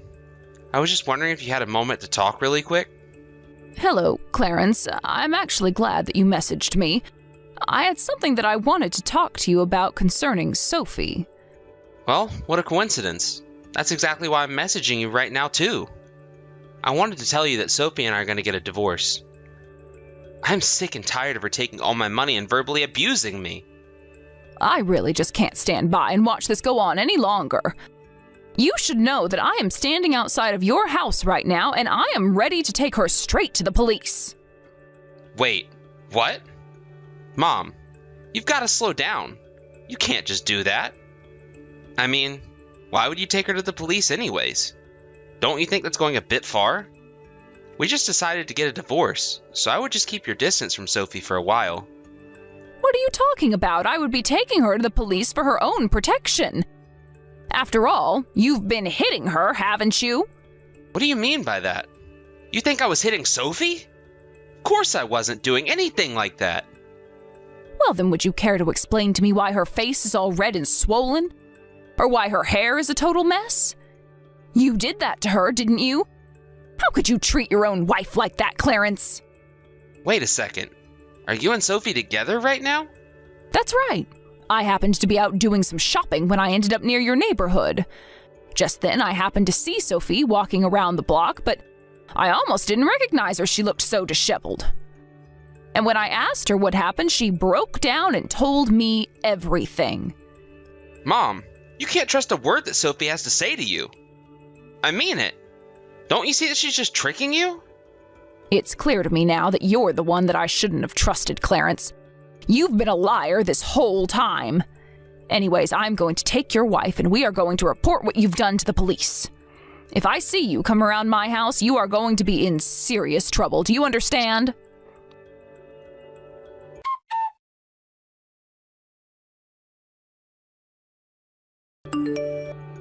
Mom, please, you can't do this to me. I'm begging you. Please don't go and talk to the cops about me. Can't you just let me meet with Sophie so that her and I can talk? How many times are we going to have this same conversation, son? I have told you that if you want to talk to her, you should hire a lawyer to speak to hers. Otherwise, give it up, because you are not going to talk to her ever again. Mom, please. Don't you realize I could get in serious trouble? You don't want to put your son through this, do you? My son wouldn't think it's okay to hit his wife. You are no son of mine. You are nothing but a horrible wife abuser and common criminal. Mom, please. This is all one big mistake. You can't trust what Sophie tells you. I don't know what she's saying, but it's all wrong. Sophie isn't right in the head. You know that I would never hit anyone. But it's not like Sophie wasn't doing plenty of things that might have pushed someone else that far. And just what kind of things would we be talking about? You're saying that you're the only one with the patience to not hit her for what she was doing. Well, you remember all that I told you about her, right? She was taking all my money and saying horrible things to me and was barely letting me eat. It's funny you say that, because one of the things that I asked Sophie was how she had lost so much weight. Well, I don't know anything about that. Maybe she just started some new diet or something like that. I can't even with you. I'm going to protect Sophie from you, and that is that. She's already told me how you stole all her money from the accounts she had before the two of you were married. She even told me that you weren't even letting her see or talk to any of her friends. You've been trying to control every aspect of her life, haven't you? Mom, do you have any proof at all that anything Sophie is saying to you is true? Oh, I have proof. Don't you worry about that. Wait, you do have proof? That can't be right. You must have thought that there could be no evidence since you took Sophie's phone from her. What are you talking about, Mom? You don't really think I would do something like that to her, right? But the thing is that Sophie borrowed a tape recorder from a neighbor, and she has plenty of recordings of all the horrible things that you would say to her. Not only that, but she even has some where you can hear the horrible things that you're doing to her through the audio. And Sophie's already shared all of the files of those recordings with me, so you can save whatever excuses you've thought of. But Mom, that isn't right. You can't believe that. I mean, it sounds like she only recorded the times I tried to fight back and got mad at her. But I'm telling you that the real bad guy here is Sophie. It always has been. And do you have any proof of anything, of the thing that you've been telling me about her? Well, no, I guess I don't exactly have proof or anything like that. But you have to know that I didn't do any of this.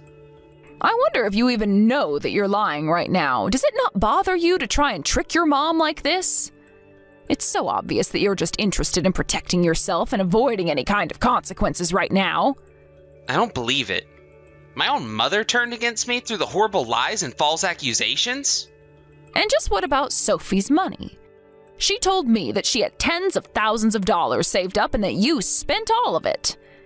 Well, I wasn't the only one using her money. Sophie was also going through it. And just what is wrong with her spending her own money? Besides, she told me about how you would only let her spend her money on things like groceries or gifts to you. But that you never let her buy any makeup or clothes or anything that she might have wanted. In fact, now that I think about it, your house really is just covered in your things. I don't even know what Sophie does own. Mom, please. You really do have this all wrong. I'm telling you. I use my money to buy plenty of things too. Oh, I'm sure that you do now that you've gone through all of Sophie's. And do think that you asked me to send a gift to your cousin because you were too poor. You really are too much, you know that? I don't care what you have to say to me now. I simply can't trust a word you say. But how could you treat someone with no family like this? Or are you leaving her because you realized you won't be getting anything more now that her parents have died? Mom, please. It's not like that at all. You have to believe me. I'm telling you the truth. Just how many times are you going to tell me that I have to believe you? I wouldn't waste your energy. I already told you that it's not going to change my mind. I don't care what you have to say. We are going to be reporting all of this to the police. Okay then. I'll get the divorce and I'll get out of Sophie's life. Just please don't go to the police. Anything but that. If you really don't want the police to know about this, then you are going to have to pay back all of the money you stole from Sophie. Not to mention extra for all the horrible things that you've put her through. But why should I have to pay back that money? I mean, it became our money once we got married, right? It doesn't seem fair to have to pay back what was mine. Oh, okay. I guess in that case, we'll just go to the police. Is that what you want instead? Mom, come on. She had something like $30,000 when I met her. You really think that I can pay all that back like it's nothing? Sophie telling me that she didn't spend a penny of her own money on herself. You are going to pay it all back. Do you understand? Okay, well, if I'm going to pay all that money, then you can't seriously expect me to pay some kind of compensation money on top of that, right? Of course I do. You put your wife through something traumatic, and now you're going to have to pay for it. So you can either cough up the money now or do it later in court after your arrest. Mom, please. I just really don't have that much money right now. I can't afford to pay what you're asking me to. And just how long would it take for you to ever be able to afford what I'm asking of you? I don't care if you pay it in installments or if you have to take out a loan. You hurt Sophie, and you're going to do something to set it right. I really am sorry, Mom. I promise that I'll never ever lie or hurt someone the way that I hurt Sophie ever again. But I need you to give me a break here. If you can do that, then I'll never ever go near Sophie again.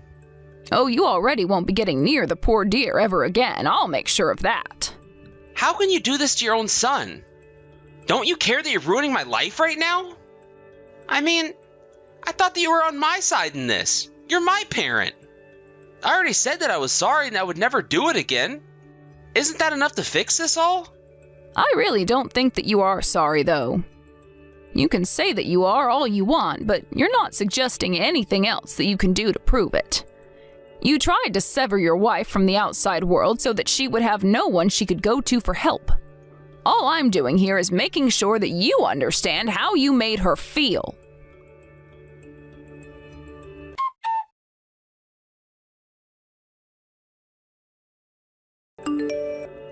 After that, Clarence and Sophie began their divorce process. Clarence agreed to pay back all of the money he had stolen from Sophie, as well as enough to compensate for the damages he had caused in her life.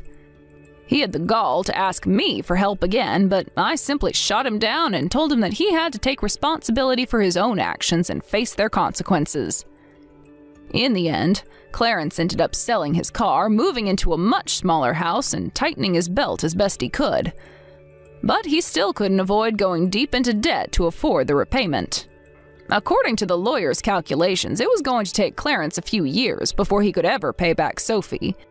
However, we figured that not reporting Clarence to the police was a good way to hold leverage over him and force him to stay in line.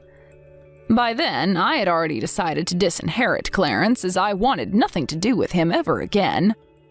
Being left without an heir, however, I took Sophie under my wing. In time, we became closer, and I told her that I wanted to leave all of my possessions to her.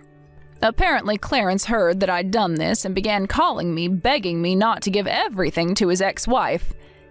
He begged me and told me that as the son, he must surely have some right to something. All I told him was that I didn't know what he was talking about, since I didn't have a son. After that, I cut Clarence off and never heard from him again. I only hope that he learned his lesson and knows to never treat someone the way he treated Sophie again.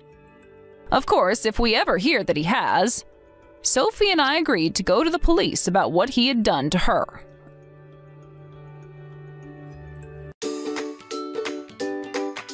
Thank you for watching. Don't forget to hit the like button and subscribe to the channel. Yvette, is Rick away on his business trip now? Hi, Ingrid. Yeah, he just left an hour ago. I see. This really is an unfortunate situation for you both. To think, my son would get sent 5 states away when you're this heavily pregnant. What was his boss thinking? Would it have killed him to have a little more consideration for your situation? This kind of thing shouldn't be allowed. No kidding. It got decided right at the last minute, and apparently, by the way they pitched it to him, it sounded like he didn't have a choice. On the bright side, he should be back before the baby's born. I'm relieved by that at least. Every cloud. If we'd have known he was going away on business at an earlier stage in the game, we could have done a home birth. Yeah, sorry. And I can only apologize for troubling you with having to help out with looking after me while Rick's away. Sure, you might have already lived with us, but I know you like your peace and quiet. Not only am I heavily pregnant, but your share of the housework probably just went up too. I'm really sorry. Don't pay it any mind, darling. It's fine. I feel a debt of gratitude to you for letting me stay here. A little housework here and there is the least I can do to say thanks. I'll carry on doing what I can do. I won't leave it all to you. Maybe that will sound weird, but please don't be too considerate towards me. Really? You mean that? Well, in that case, I'll stop holding back. Let me say something that's been on my mind for a little while now. I thought my son might get angry if I said this while he was around, so I've been holding my tongue. But I can't help but feel you should be making more of an effort to move around and be more active. Oh, you think so? Sorry. Yes. It's not like I'm condemning you or anything. I understand your situation. But to give birth to a baby, you need to be fit and healthy, right? How can you be fit and healthy lazing around on the sofa all day? I think you should start moving around more, and soon. Health and fitness has gone mainstream over the last few years, and pregnant women these days are getting a lot slimmer.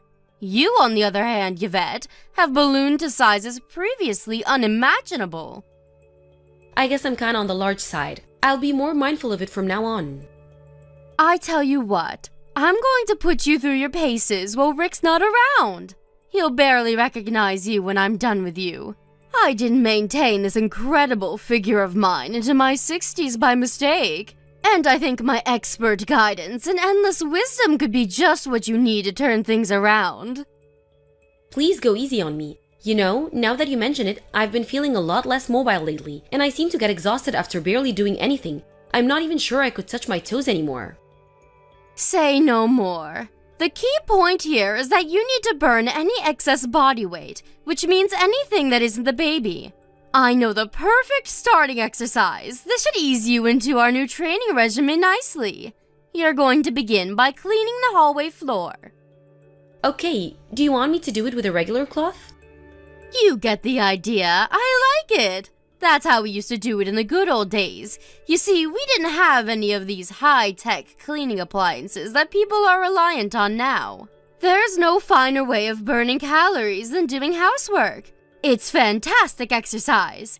If done properly, you'll work up quite the sweat. Yeah, I think you're right. Okay, got it. First up, hallway floor scrubbing. Be careful not to overdo it though, darling, okay? Going too quickly and tripping over would defeat the object of getting fitter and healthier, so watch your step. My son would be furious with me as well. You're right, okay. Moderately paced floor scrubbing it is. All systems are go. Everyone has bad posture from too much sitting and screen gazing these days, and it's said that floor scrubbing is excellent for pelvic realignment. There's no better housework for childbirth. Okay, darling, I'm heading out to buy a few things from the supermarket now, so you get to work, okay? Happy scrubbing! Thanks, I'm gonna make this floor so squeaky clean you'll be able to eat your dinner off it. Drive safe.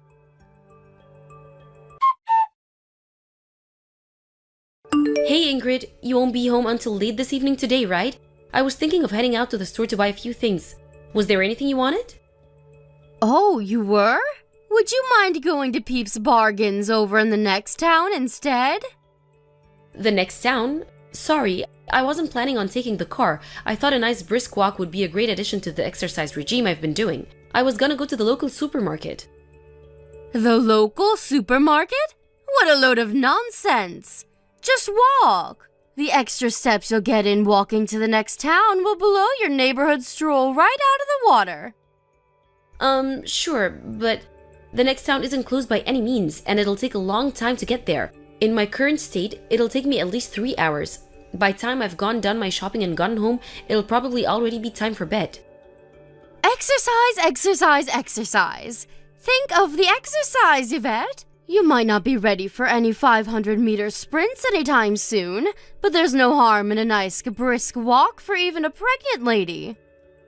Sure, I can walk, and I can even walk briskly, but I have to draw the line at 6 hours. That's practically a hike. Phew, listen to you, you drama queen. The youth of today, I tell you. Back in my day, we had to walk 8 hours to the nearest butcher every week, and you know what? We did it without complaining. Move, you big blubbery manatee. What did you just call me? Don't take it personally, dear. That's what we used to call fat, pregnant women back in the good old days. I'm only trying to motivate you. I'm not blaming you, dear. You're a product of the times. It's not your fault you grew up in an age of loose morals and lack of discipline. But you should know that raising children takes a lot of work at the best of times, and you'll find it a damn sight more difficult with the requisite stamina. It would be wise to get as fit and healthy as possible before the baby's born, rather than waiting until your hands are full with childcare when you don't have the time. Stamina, stamina, stamina. I guess you're right. Okay, got it. Peeps Bargains it is. Fantastic, that's my girl. The fruit and vegetables at Peeps Bargains are so cheap your jaw will hit the floor, so make sure you take a nice big backpack with you. I'd like you to get some onions, 3 cucumbers, some tomatoes, a pepper, some carrots, some bananas, and a nice big pumpkin. Oh, and we're running out of potatoes too, so pick up a bag of those while you're at it. Whoa, that's a lot of stuff. Think of it as weight training for giving big, firm hugs when the baby grows up. You have to be careful in case it's a girl, too. She'd be in trouble if she turned out to be a big, porky lard ass like her mother. All of the women in our family are slim and petite. I'd feel so sorry for her if she looked like you. Ingrid, my BMI was normal before I got pregnant. Maybe so, but now you're the size of Africa. Which means less talking and more moving, manatee. You just don't get pregnant women who look like you these days.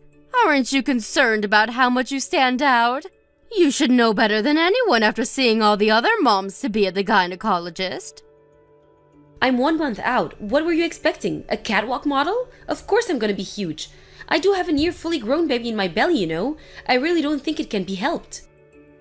Excuses, excuses, excuses. Less complaining and more moving. Go, go, go. I can't believe my own son is married to such a corpulent lard machine. I'm sure you're an embarrassment to him. He's just too nice to say anything. I'll tell you this for free. You'll live to regret it if you take him for granted. Don't think that just because you're carrying his child justifies being a porker. You're a woman before you're a wife and a mother, and you'd do well to remember that. Right, understood. Please don't get the wrong idea here, Yvette. I'm not saying any of these things to be mean or upset you.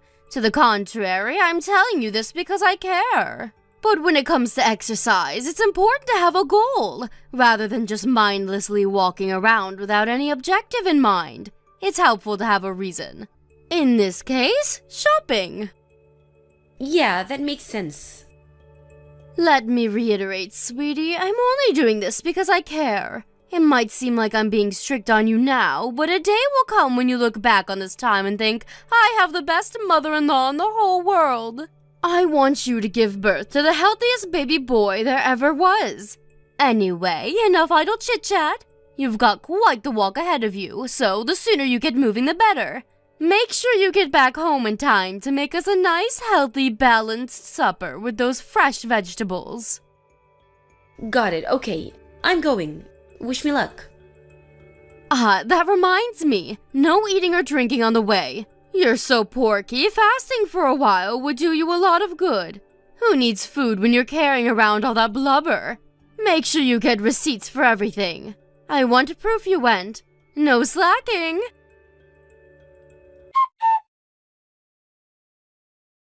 Yvette, are you there? Why aren't you answering the phone? Is everything all right? What do you want? Is that any way to speak to your mother-in-law? Start responding to me properly. Who do you think you are, leaving my messages unread? That's disrespect, pure and simple. Back in my day, we got a cane for that kind of thing. Now isn't a good time. How could you possibly be so desperately busy you can't reply to your own mother-in-law? You're a heavily pregnant, stay-at-home housewife. All you do is laze around the house all day, so much you'd make a sloth jealous. Are you saying there's something more important than replying to me, your mother-in-law, the head of this house and matriarch of this family? Wow, listen to the way you speak to her. So this is how you've been treating her this whole time? Huh? Her? What the heck are you talking about? Start making sense, girl. Hey, Miss Porky, it's already supper time, you know. Hurry up and get your lard ass home. Oink, oink. How long can it take to walk to the freaking supermarket? Who's Miss Porky?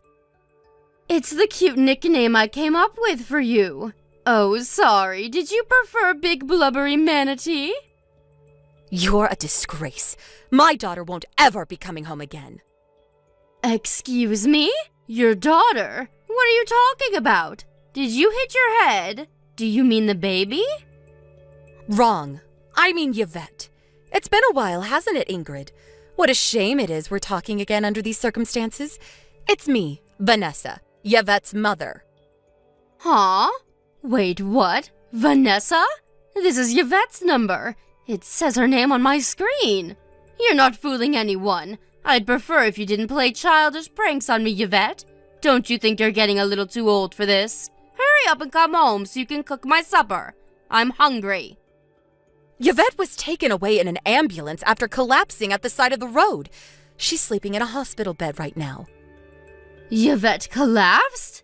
Wait a sec. Is this actually Yvette's mother? Yes. I'm happy to call you if you don't believe me. No, that won't be necessary. So Yvette collapsed? I wonder what happened. Exactly what I just told you. I think you know better than anyone why she did, don't you? She showed me your chat logs. You forced my heavily pregnant daughter to walk 3 hours to the supermarket in the blistering heat to buy your groceries. Well, I didn't force her. Vanessa, I want you to know that Yvette agreed to go on that walk. I didn't force her to do anything. All I did was give her some advice because she said she wanted to slim down a little. Do you really think I'd make her do anything she didn't want to? What do you take me for? I take you for exactly the kind of person in the message history I just went through.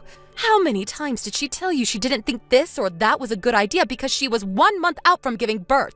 Just a few days ago, she told you she didn't want to go to the supermarket because she wasn't feeling so good. In response to which you shamed and belittled her into going. How are you ever going to be the mother your baby deserves if you can't even walk to the store? That was your response, was it not? What the hell do you think you're playing at? Vanessa, please just stop and think about this for a second. Me and you are from the same generation, so surely you of all people understand. Back in the good old days, women carried on doing the housework even when they were pregnant. Unlike the lazy good-for-nothing whippersnappers you see these days, we were always encouraged to exercise regularly right up until we went into labor. I accept that a reasonable degree of moderate exercise is beneficial, even while pregnant. But everyone's body is different, and no two pregnancies are the same. There may well be women who can exercise until they give birth, but that doesn't mean you have the right to go prescribing grueling, one-size-fits-all exercise regimes to people who don't want to do them. People were encouraged to do all sorts of dangerous things in the name of health in the good old days because information was limited, and the world was rife with pseudoscience and superstition. But we don't live in your so-called good old days anymore. We live in a highly developed age of scientific and medical advancement. I put it to you that you knew full well that the ridiculous demands you were forcing upon my daughter were dangerous, but continued regardless because you wanted your own personal housemaid. Am I right? It was never in my intention to foist anything on her, I swear. The only reason I suggested she do more exercise was because I care about her and want her to be as healthy as she could for the baby. Obviously, I don't live with you, so I don't know exactly what this fitness regimen of yours looks like, actually. But I have seen your message history, and to me, this looks like nothing but you one-sidedly forcing her to do your bidding in the name of health, like some maniacal, despotic tyrant. Besides, what kind of decent human being in their right mind refers to their pregnant daughter-in-law as such horrendously rude and disrespectful things like Big Blubbery Manatee and Miss Porky? No. I wasn't being serious when I said those things. Me and Yvette are always teasing each other. It was all said in good fun. That's just how we are together. Something tells me that couldn't be further from the truth. From reading her messages, it seems like she was being extremely careful not to say anything that might rub you the wrong way.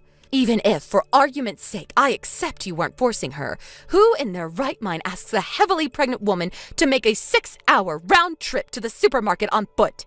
We'll never forget what you did. Which hospital did Yvette get taken to? I want to visit her. I'll leave right now. We'd rather you didn't. In fact, we'll go to any lengths to prevent you from exposing her and her baby to any more danger than you already have, which means keeping you as far away from her as possible.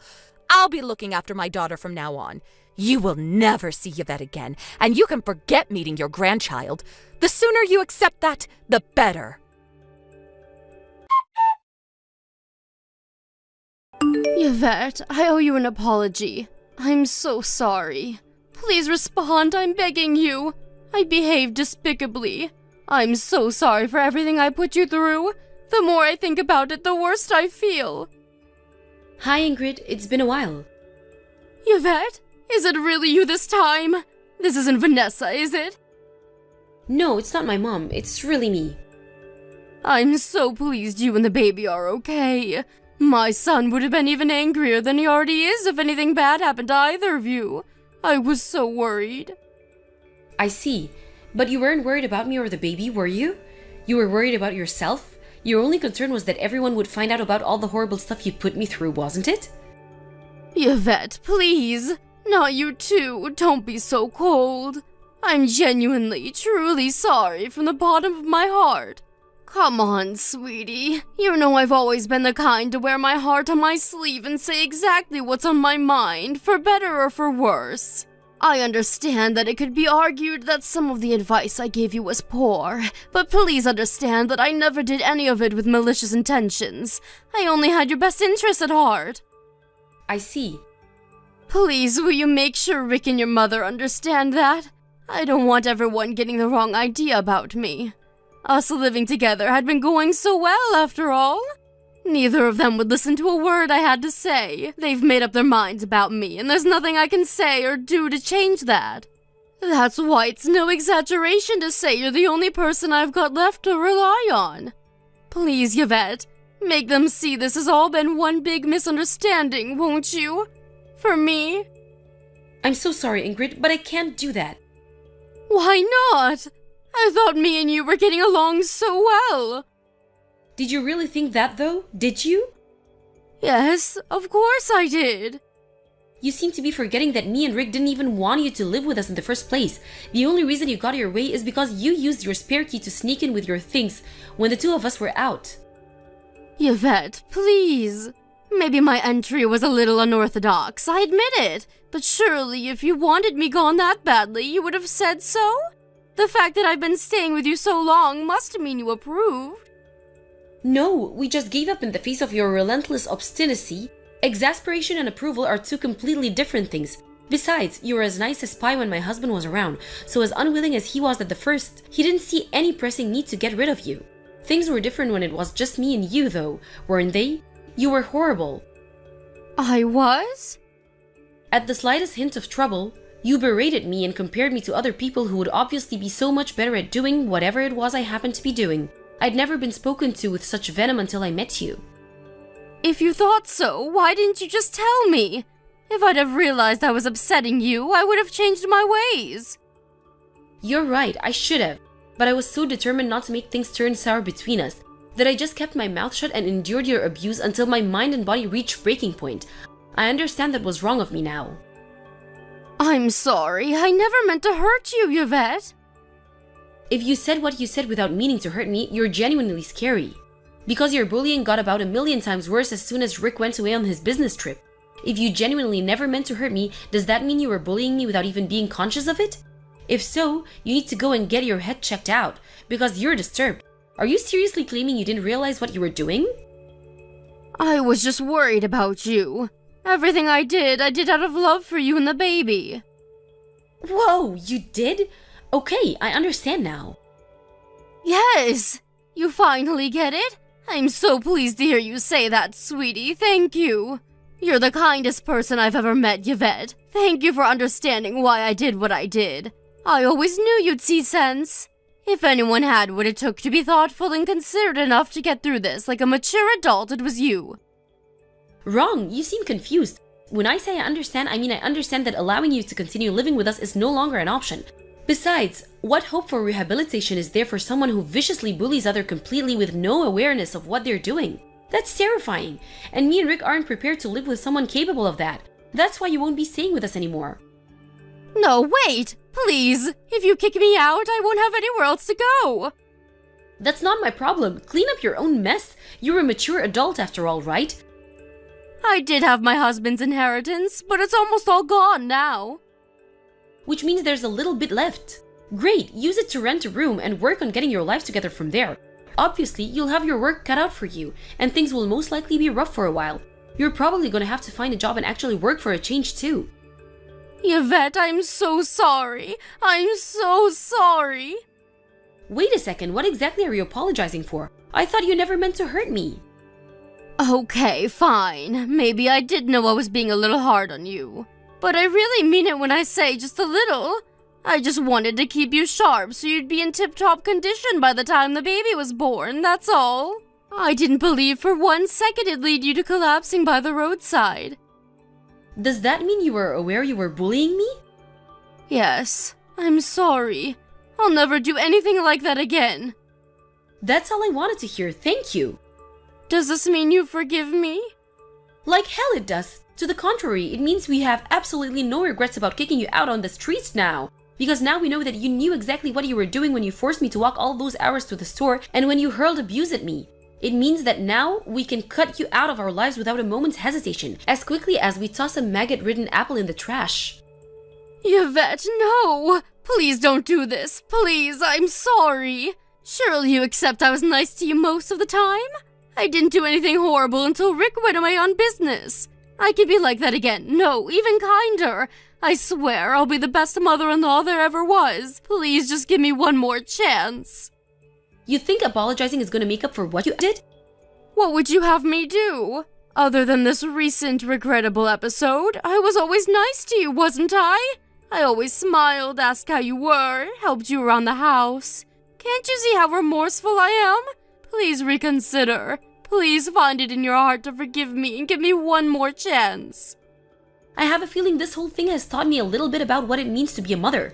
I now know that I have to be more assertive to protect my baby and not do whatever other people tell me to just maintain the shallow facade of a healthy relationship. Me, Rick, and the baby are all fine without you, so please leave us alone.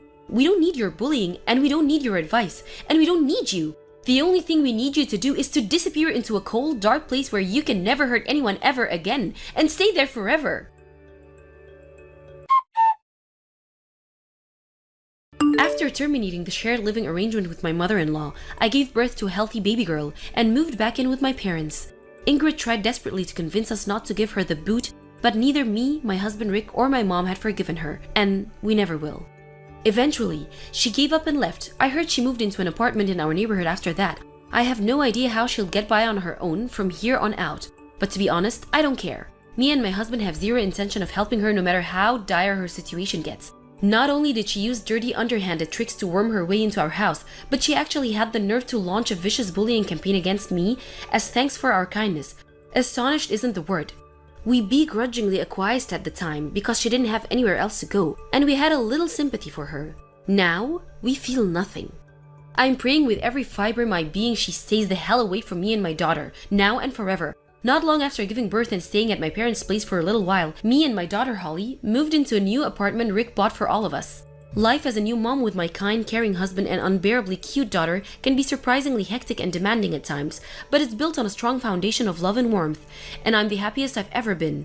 I feel nothing but gratitude towards Rick and my mom, who rushed to the rescue as soon as they heard I'd collapsed. Not to mention all of our amazing friends and relatives who showered us with gifts and well wishes when Holly was born. I'm moved to tears when I think of how lucky I am to be surrounded by such amazing, kind people, and I intend on returning the favor and letting them know they're appreciated. Most importantly, I'll never expose my daughter to danger like that ever again. At that time, I thought I could endure it, but I understand now that I was doing it so bad for her. I've never considered myself a strong-willed person, but I hereby make a vow to change for the sake of my daughter. I'll never let anyone push me around like that ever again. My days of putting up with stuff I don't have to put up with from people who have no right to treat me that way are long behind me. I'm moving towards the future with a smile on my face and a sworn duty to my family in my heart. I want to be strong, self-confident, and dependable as my hero, who happens to be a certain special someone in my life. Yep, I'm talking about you, Mom. Naomi, you know about the family get-together that's happening next week? Being my daughter-in-law, you are expected to come early in the morning to help prepare everything. Hi, Kathy. Yes, of course I remember. And yes, I am planning to go there early. All our relatives are coming too, so make sure to be on your best behavior. Oh, and don't forget to arrange the catering for everyone's lunch. Okay, I will make sure to do that. Should I just order from the same caterer as well? Yeah, that should be fine. Oh, but please don't forget to order something healthy for my daughter, Rebecca. You know how she's pregnant with her second baby. Ever since Tom got her pregnant, apparently she can't eat any oily foods. Oh, I see. Okay, I will order something separately for her then. Speaking of babies, Rebecca is already going to be a mother of 2. How is it possible that you still don't have any children yet? You realize that you are in your mid-30s already, right? What are you doing wrong? I'm not sure. We are trying our best. Doing your best doesn't mean anything if the results aren't following. Well, you are infertile to begin with. I guess it's just a waste of my time to expect anything from my daughter-in-law. I'm so sorry. Anyways, I heard that I'm finally getting a grandson. So at least I don't have to worry about the heir to our family name anymore. Oh, I guess you guys found out about the sex of the baby already? Yes, that's right. So now Tom and Rebecca are going to have a boy along with their daughter Lydia. She always gives me what I wish for. What an amazing daughter Rebecca is. Even my granddaughter Lydia, she won the piano contest just the other day. Isn't she amazing as well? Wow, that is amazing. Congratulations. She's only 8 and already that talented. I can't wait to see how she turns out in the future. Yeah, and she's very smart too. She's going to have many doors open to her. I'm sure that's going to be the case. Just as I would expect from my granddaughter. I hope my grandson is going to be just as talented, if not more. Oh, that reminds me. I have a favor to ask of you when Rebecca goes into labor. Oh, what is it? Once it becomes close to her due date, she'll be coming here to stay with us. So we need you to take care of Lydia during that time. Is that all right? Her dad is too busy for work and won't be around for her. So I think it would be best for her overall if you took care of her. If that's the case, of course. My husband and I can take care of Lydia. Thanks, that'd be great. Well, I guess that's the least you could do, considering you can't even give us any grandchildren. At least this way, you get to experience how it feels to be a mother. Right. Thank you for giving me an opportunity to experience that. Lydia has a very tight schedule with all the different lessons she's taking. So you're going to have to stick to the schedule to the minute and support her properly. She's probably going to stay with you guys for about 3 months. Make sure she keeps up with her good grades in school as well. I understand. We'll do our best. Anyways, it's still a ways away, so we can talk about more details when the date gets closer. Let's continue thinking about next week's get-together first.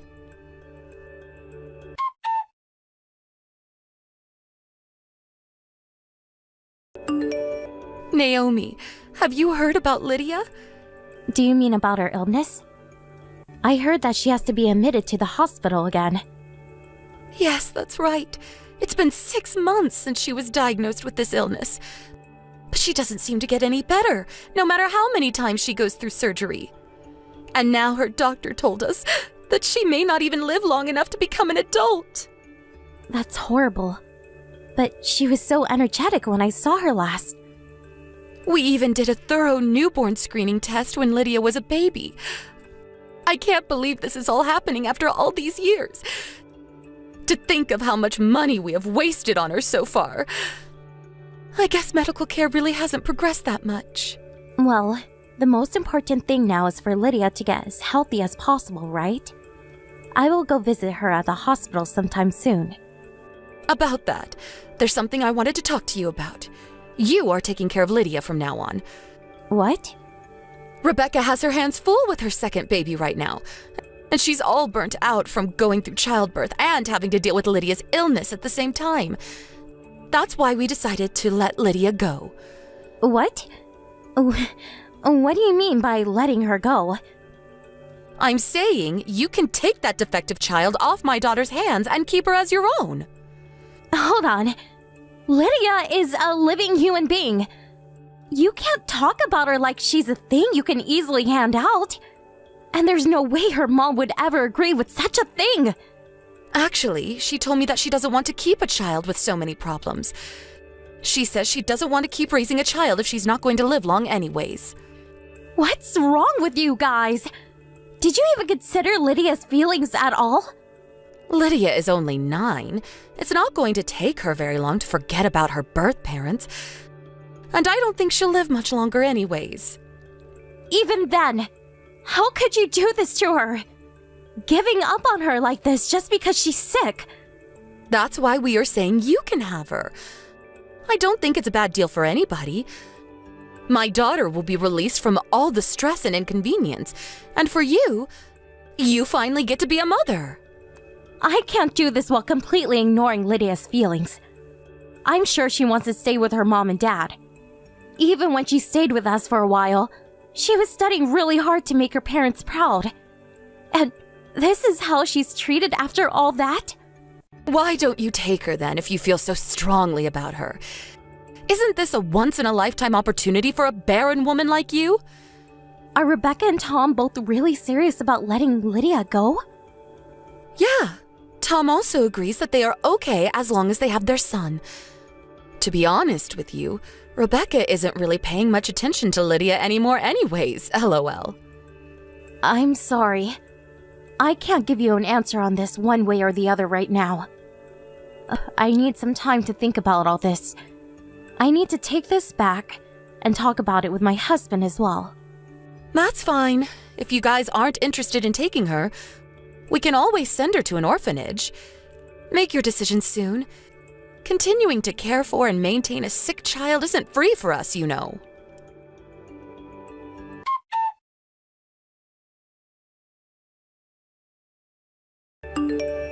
I'm sorry for causing you so much trouble, Auntie Naomi. Oh, hi Lydia. What do you mean? You know about what's happening? Yeah. Well, it involves me, so... Right. You must be heartbroken by all this. It's okay. Everyone keeps telling me that they love my brother more, and that I'm just causing them trouble. That's not true at all. I know how diligent you have been every day. You and Uncle are the only ones who's been nice to me this whole time. Even when I was in the hospital. I was so happy when you guys visited me there. Lydia, can you tell me how you really feel about all this? How I feel? Yes, because that's the most important thing here. I would like to know what's going on through your mind. Can I come and be your daughter? Are you sure that's what you really want? Mom and Grandma both tell me that they don't want me anymore.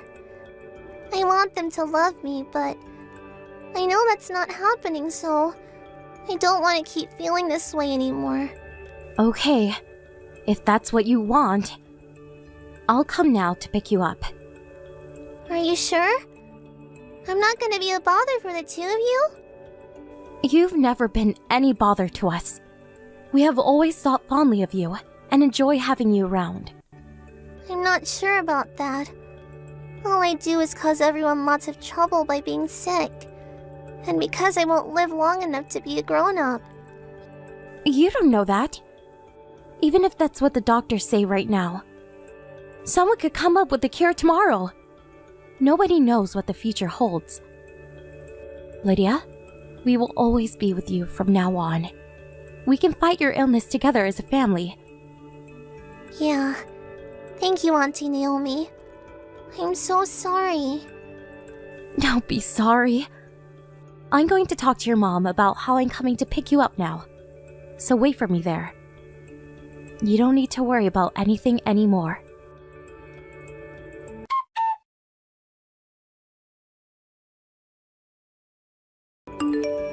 Hey, Naomi, it's been a long time. It's been 10 years since you guys cut us off completely. But you have to hear me out about something. I will even consider taking it to court if I don't hear back from you. It's that important.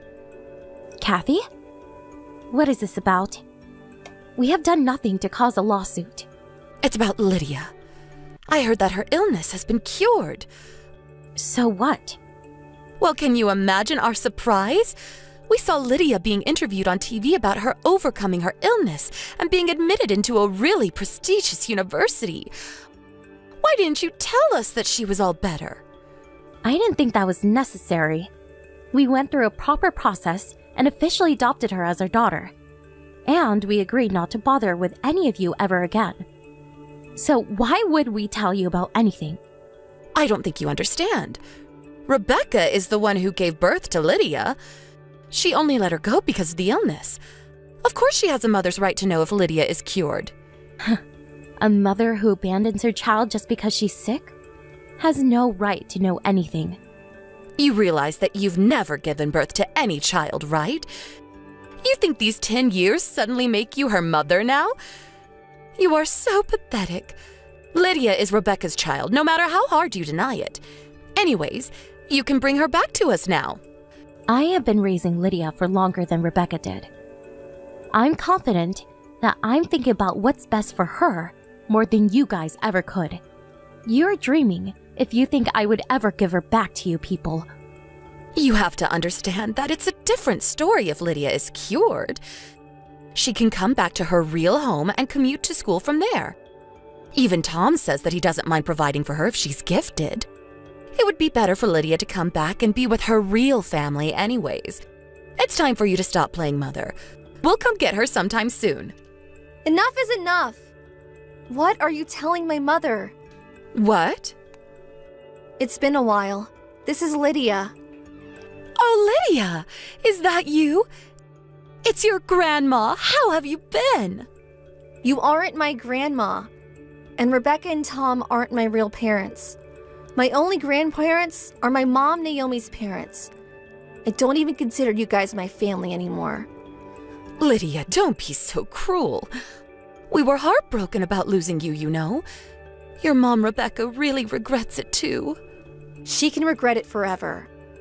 I don't even care about any of this. It must have been really hard for you to be raised by people who aren't your real parents. You can tell me the truth. They gave me so much more love than my birth parents ever did. I'm sure that's not true. We spent a lot of money on you since you were little.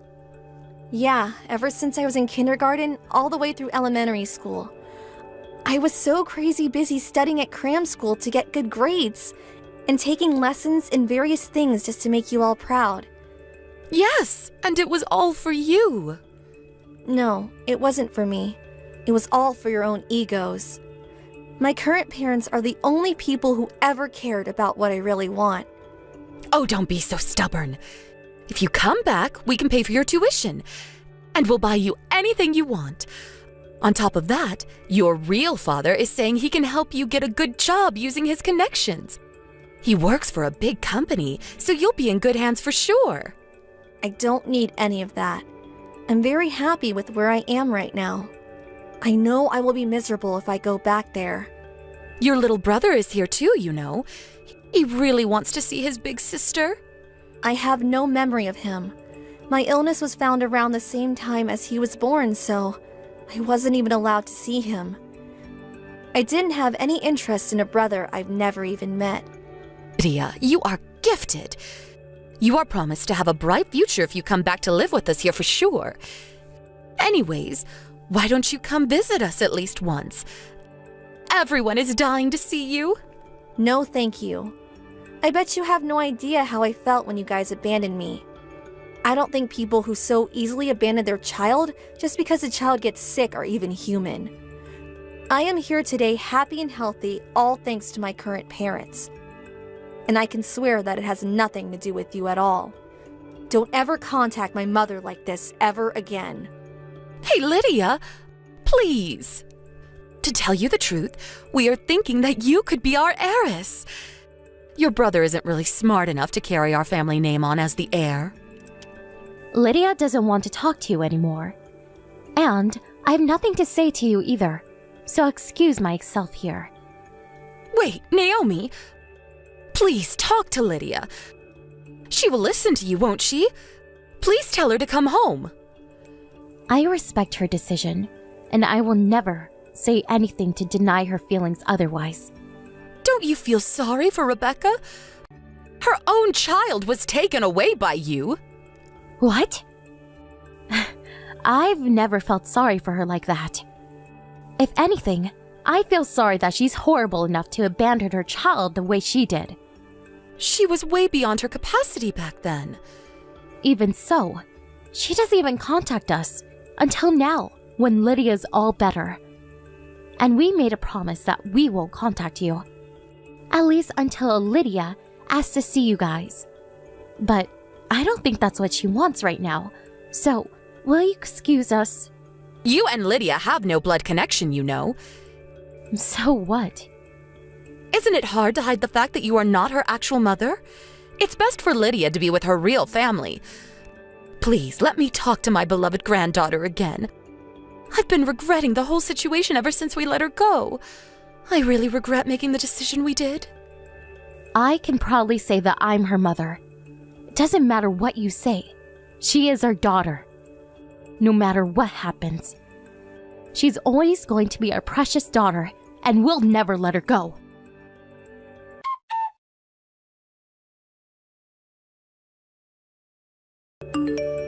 We have been ignoring them since then, and we went back to living our normal life. You'd think it would be easier if we were to block their contact, but we want to make sure that Lydia has a way to reach them in case she ever decides she wants to talk to them. Just in case she ever changes her mind. She doesn't seem interested to talk to them right now, but I want to keep their contact details for at least a little while longer, just in case. And they tried to fight us legally, but she's already our adopted child officially, so they weren't successful. And she's already 18 to begin with, so she can make her own decisions on where she wants to be. So we plan on letting her stay here as long as she wants. I heard that her little brother turned out to be a very problematic 10-year-old as a result of everyone spoiling him recklessly. Apparently, he's very selfish and doesn't listen to what anybody says. But to be fair, he's still only 10. I would think it's too early to give up on him as an heir. But they are the type to abandon a child just because she's sick, so I guess they are worried about the future. I'm sure they just want Lydia back so they can brag about having a gifted child as their next heiress. I will never let such people have Lydia ever. Not that they have anything to do with us anymore. In any case, we will always protect Lydia as a family and nurture and support the growth of our precious daughter towards a bright future. I'm really sorry about today. Things got delayed due to some urgent stuff at the office, and I couldn't make it when we originally planned. I caused your parents a real inconvenience, too. Will you tell them I'm sorry? Don't worry about it. It's fine. I know how hectic things are at work for you right now. The fact that you went out of your way to take any time to spend with us at all means a lot to us. Thanks, Anna. I'm relieved to hear it. It's good of you to say that, but still, can you believe we're this close to the wedding? I only just met your parents. It's pretty crazy. It's true, things are intense at work right now, but still, I think it was pretty sloppy of me to not somehow find time to meet them earlier. It's cool, Jeff. Really. I told you. My mom and dad understand. I don't know what kind of overbearing tyrants you think they are, but they're actually super chill. I told them about you a long time ago, just after we started dating. You might only have just met them, but they know practically everything there is to know about you. They said it was a privilege to meet you today. Then there's our mammoth age gap. I know this might sound weird coming from me, but surely there's no way you're not gonna be at least a little apprehensive about their 22-year-old daughter marrying an old man like me. Oh, stop it, Jeff. You're not an old man.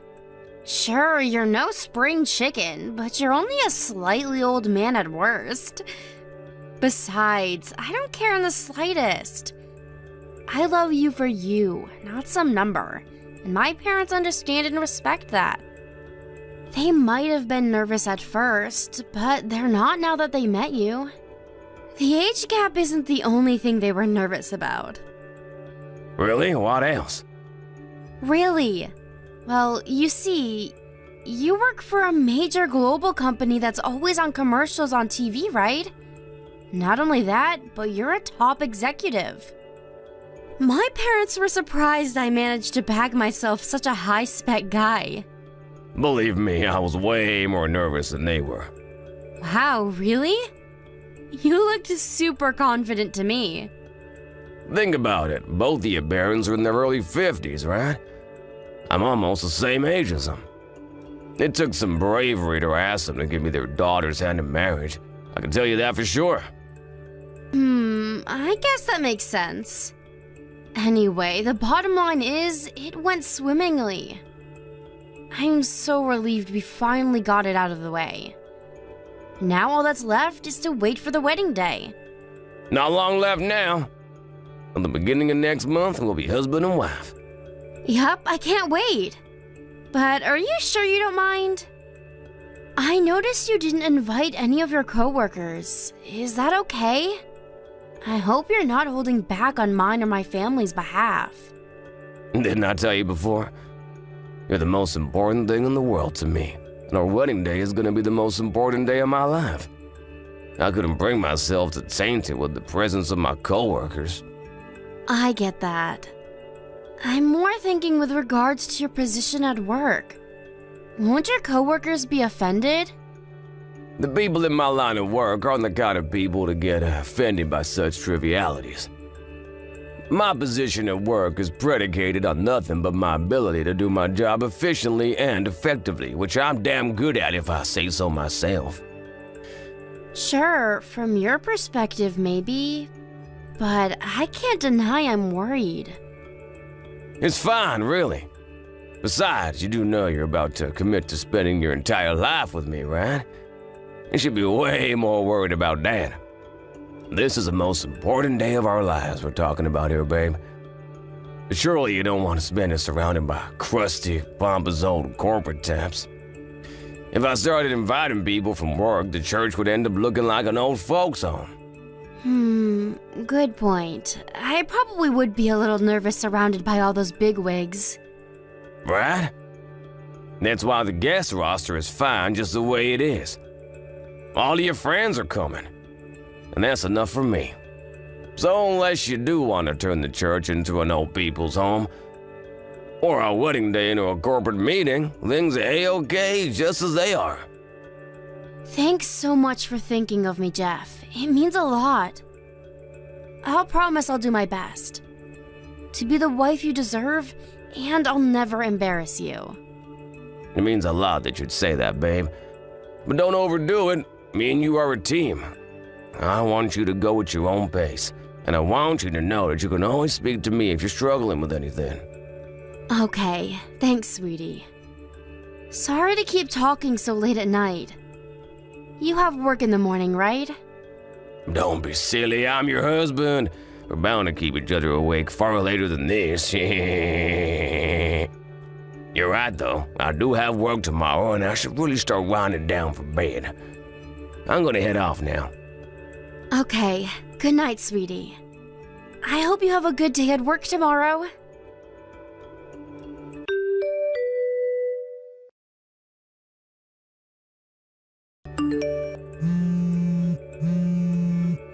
Jeff, where are you right now? Why aren't you at the church? The reception's about to start. Did something happen? Are you okay? You must be Jeff's fiancé. Huh? Jeff, what are you talking about? Sorry, honey, I'm not Jeff. I'm the wife of the man whose phone this is. My husband will not be marrying you. I'm so sorry to trouble you, but you need to cancel today's wedding. Huh? His wife? Cancel the wedding? What the hell is going on here? My name is Theresa, and I'm Jeff's wife. It seems like my husband has some apologizing to do. I have absolutely no idea what you're talking about. Is this some kind of prank? You wouldn't do that, would you? Is this really Jeff's wife? Yes, it really is. I'm speaking to you from his phone right now. Your name's Anna, right? I'm so sorry for my husband's selfish, despicable behavior. There's no excusing what he's done, and you didn't deserve to be treated like this. Rest assured, I'll see to it that he takes all responsibility for the cancellation of the wedding. Please just wait a sec. Even if you apologize. I'm still not exactly sure what it is you're apologizing for. I understand this is a lot to take in, and I don't expect you to settle for a mere apology, which is why I'd like to give you some compensation. I'd really appreciate if we could settle this out of court.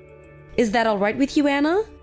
Is it alright with me? I don't even... Just hold on a second. I get that you say you're Jeff's wife.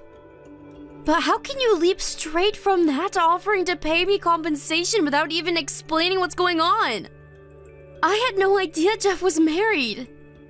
And if I'm honest, I find it a little hard to believe. Well, he is, which is why I'm telling you I'd like to give you some compensation by way apology for his behavior. So please, forget about him. I know this must be upsetting for you, but as far as I can see, this is our best option. Let's make the best out of a bad situation, shall we? You're just talking at me. Give Jeff the phone. I can't accept that I'll never see my husband again without even understanding why. I'm afraid I can't put you onto my husband right now. If you won't accept the money without an explanation of what happened, I can give you a simple one. Will that satisfy you? Will it satisfy me? You do know I was supposed to be getting married today? If you're seriously telling me I can't speak to my fiancé, then I won't listen to a word you say. You're not the only victim here, you know. My husband cheated on me. I don't exactly feel like having an in-depth conversation with his lover. Surely you can understand why I feel that way. I mean, sure, I do, but... That said, I do also understand how you feel, which is why I'm willing to give you an opportunity to speak to Jeff. I'll arrange a meeting in a couple of days. Really? Yes, of course. I know you may feel you have no reason to trust me, but I want you to know that you can. As painful as this is, I want you to remember that we're not enemies. Okay, got it. But make no mistake, that doesn't mean I accept what's going on here. I have to ask you, Theresa, how the hell did this happen? It's actually very simple. My husband cheated on me with you because things weren't going well between us. That's all there is to it. That's it? How can you say that? We're engaged and I just arrived at the church for the wedding. He met my parents, for crying out loud. I know all that and I can only apologize. It seems like my husband genuinely did intend to divorce me so he could marry you. It was when I found out about what he was doing behind my back that things came to a head.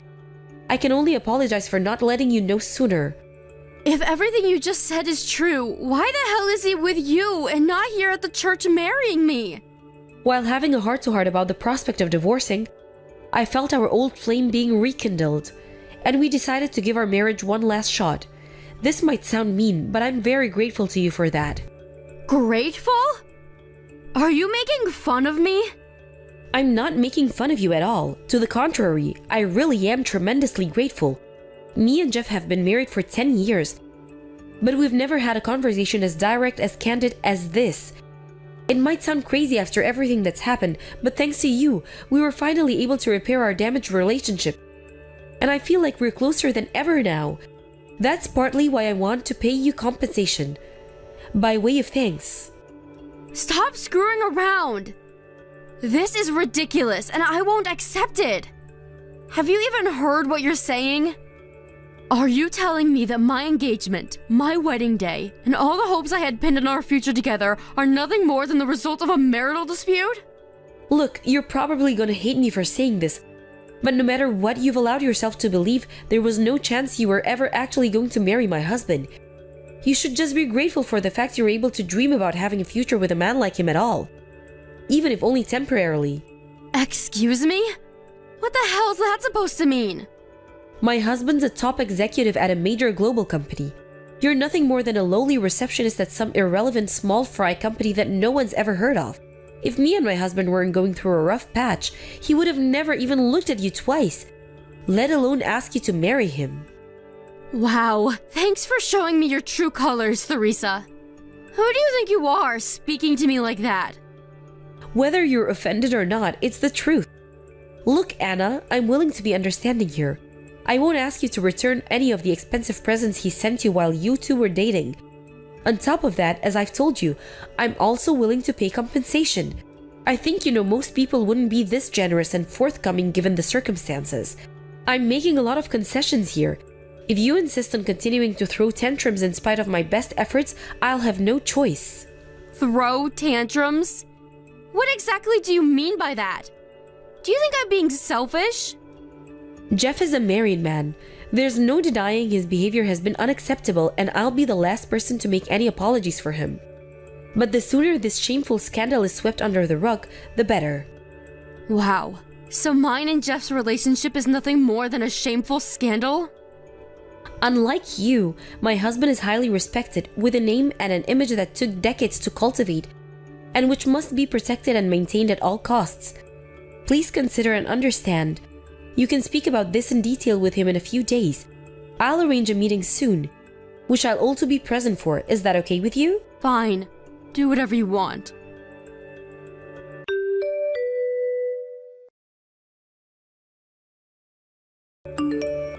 Anna, I'm so sorry what happened today at the meeting. My wife completely lost it. She said all sorts of horrible things. You didn't deserve any of it. I'm so sorry for that. I'm so sorry for everything I put you through. Just forget it. We can put the lid on this whole horrible saga as soon as I have my money. I don't ever want to think about this again. Anyway, are you sure you have the permission to be speaking to me right now? Be careful, your wife might get angry with you. It's okay. I told her I was gonna message you. That's a surprise. Did she lose her temper? Maybe she would normally, but right now she's more concerned about you telling people about what she did to you today. And she's willing to turn a blind eye to me talking to you if it means preventing that. Interesting. I see she's just as cautious as ever. Don't say it like that. She's only trying to protect me in the only way she knows how. Even still, there's no excuse for the things she said to you today. She behaved deplorably at what should have been a meeting to set things straight and clear the air, and I'm sorry for that. What she said was rude, insensitive, and disrespectful.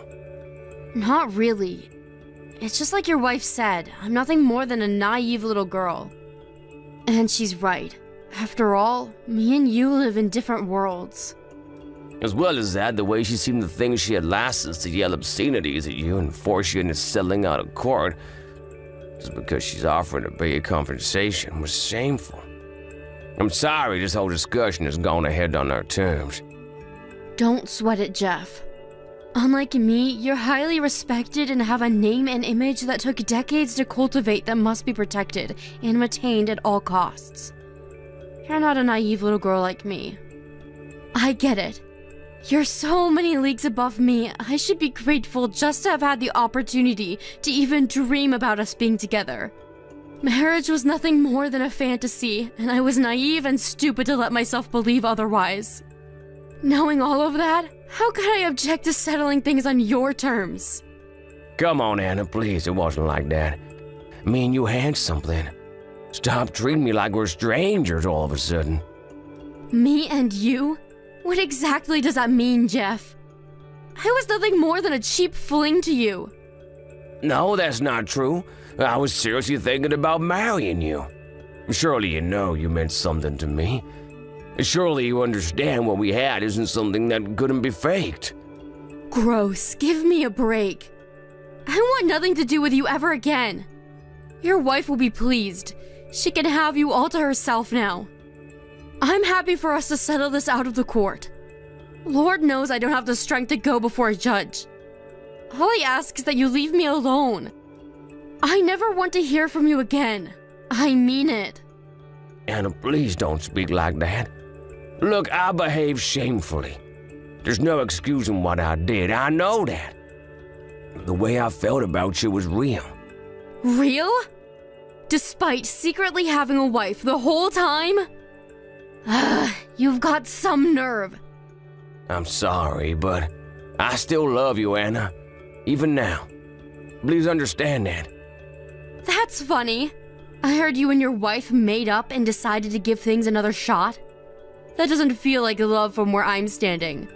Not from me, at least. We may have reconciled, but only on the surface. All that woman cares about is my position in the company, my salary, and my reputation. Without those things, she'd be gone in a heartbeat. And she hardly spoke to me at all today. Wait, so what you're saying is that you guys divorced over your affair? It'd get out and turn into a huge scandal, which would mean your image in the eyes of the world would take a hit. Maybe even jeopardizing your position at the company. So instead of being true to yourself and honest about your feelings, you'd rather live a lie by staying in a loveless relationship with someone who only likes you for your wallet? You put it bluntly, but yeah, I guess that more or less sums it up. Surely you understand it's not possible for me or Teresa to love each other in these circumstances. You're more important to me than she ever was, now and forever. I see. Okay, well, so what? Why are you even telling me this? What do you want me to do? Okay, babe, listen, and this is only a suggestion, but would you consider being my lover? Excuse me? Your lover? Have you lost your mind? I know I'm only repeating what you said here, but you're right. I do have a name and an image to protect, which means divorcing my wife over an affair is totally out of the question. Me and you continuing our relationship behind the scenes, however, is more than doable. That damn woman never had any interest in me to begin with. Is that why you're asking me to be your lover? Don't screw around, Jeff! You wouldn't believe how close I am to blocking you right now. Whoa, let's not do that. Please, babe, don't get mad with me. Please try to understand I'm in a difficult situation here. If we break things down, this is actually super simple. The way I see it, there are two problems here. One, the fact that I kept my marriage a secret from you. And two, the fact that as loveless and superficial as it is, I'm trapped in said marriage for a number of reasons. But now that you know everything, if we carry on seeing each other behind closed doors, those problems disappear. And I'll send you some money every month too. You'll never struggle financially as we're together, Anna. I promise you that. You must be insane. Obviously, it's a no-brainer that your wife won't go along with this. But what about my parents? If you think I'm furious about how you abandoned me on my wedding day, you should have seen my parents' reaction. They're out for blood. You better hope you never run into them. Like I just said, it's not a problem if we keep it secret. Sure, it might be difficult for us to meet at times and it won't be anything like before, but I don't care. If I can be with you, I'm happy. I don't want to end things between us. You mean too much to me. Surely you feel the same. You want to be with me too, right? If you do, let's do it. I'm ready and willing to do whatever it takes to protect our love, you and me, babe. Okay. If you put it that way, I'm ready too. Really? Oh, I'm so pleased. I knew I could count on you to do the right thing. I knew you. I knew our love would pull through in the end. Thank you so much for giving me another chance, babe. You won't regret it. I can't wait to see you again. Yep, I can't wait either. After everything that's happened, I'm fully committed to seeing this through to the very end. I hope you're committed to seeing it through to the end too, Jeff.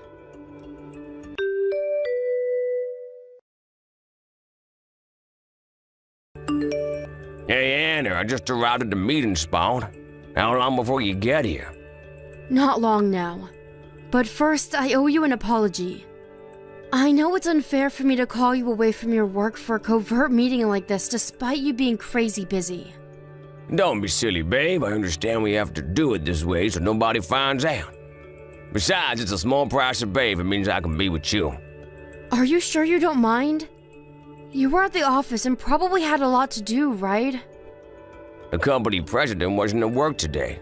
Sneaking away every now and then is no big deal, really. I could always make up for the lost time another day. Plus, this will be the first time we actually meet since deciding to go ahead with this new style of relationship of ours. Because I've been so busy lately. I'm so excited to meet you. Slipping away when no one's there to notice me is nothing if it means I get to be reunited with the love of my life. The company president said he's really looking forward to being reunited with you too. Huh? The president? Yeah, the president. You know, the guy who runs our company. You know, your boss. Can you imagine how shocked he must have been to find out one of his top executives would sneak away from the office for a seedy tryst with his lover?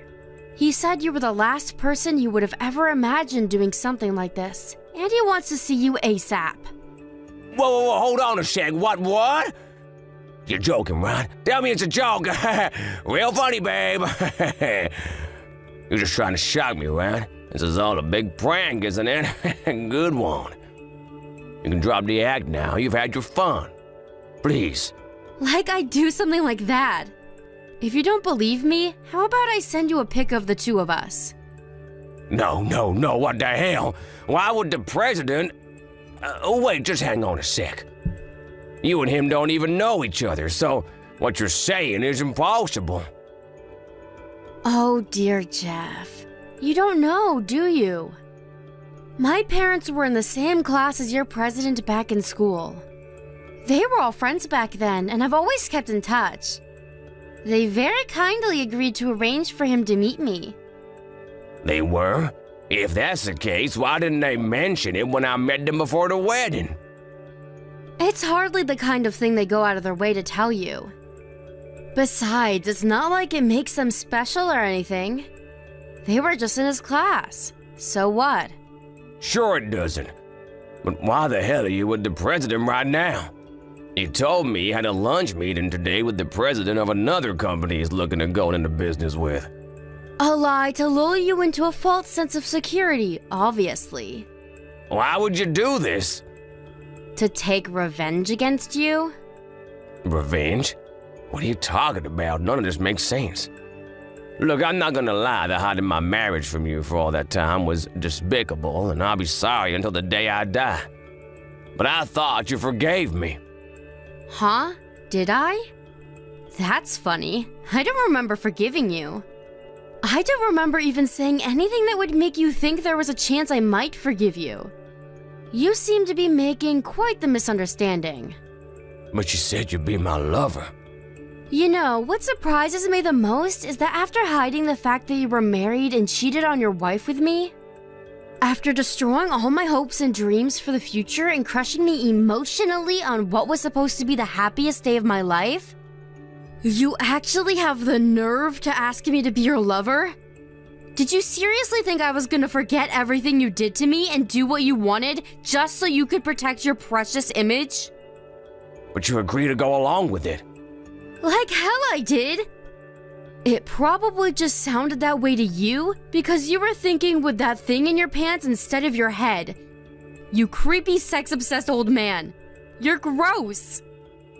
Creepy sex-obsessed old man?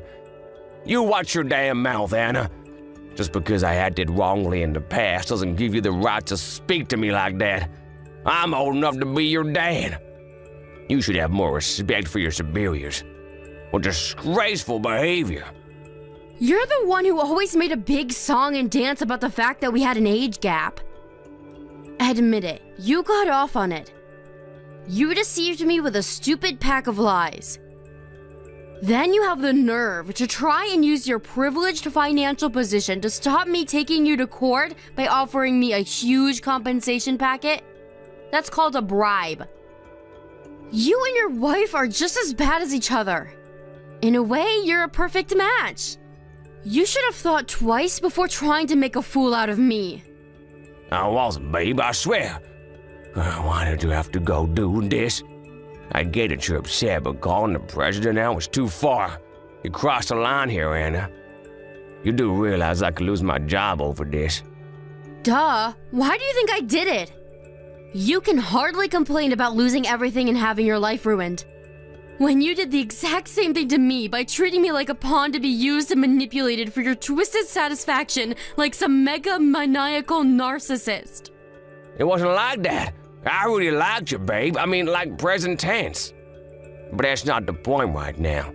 What the hell am I supposed to do? And like you, I'm very important. I have a position and a reputation to think about.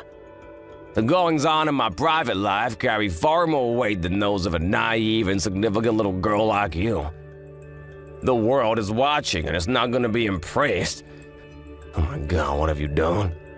To quote my parents, whether a 22-year-old girl or a balding old man, no one's life is more valuable than another's.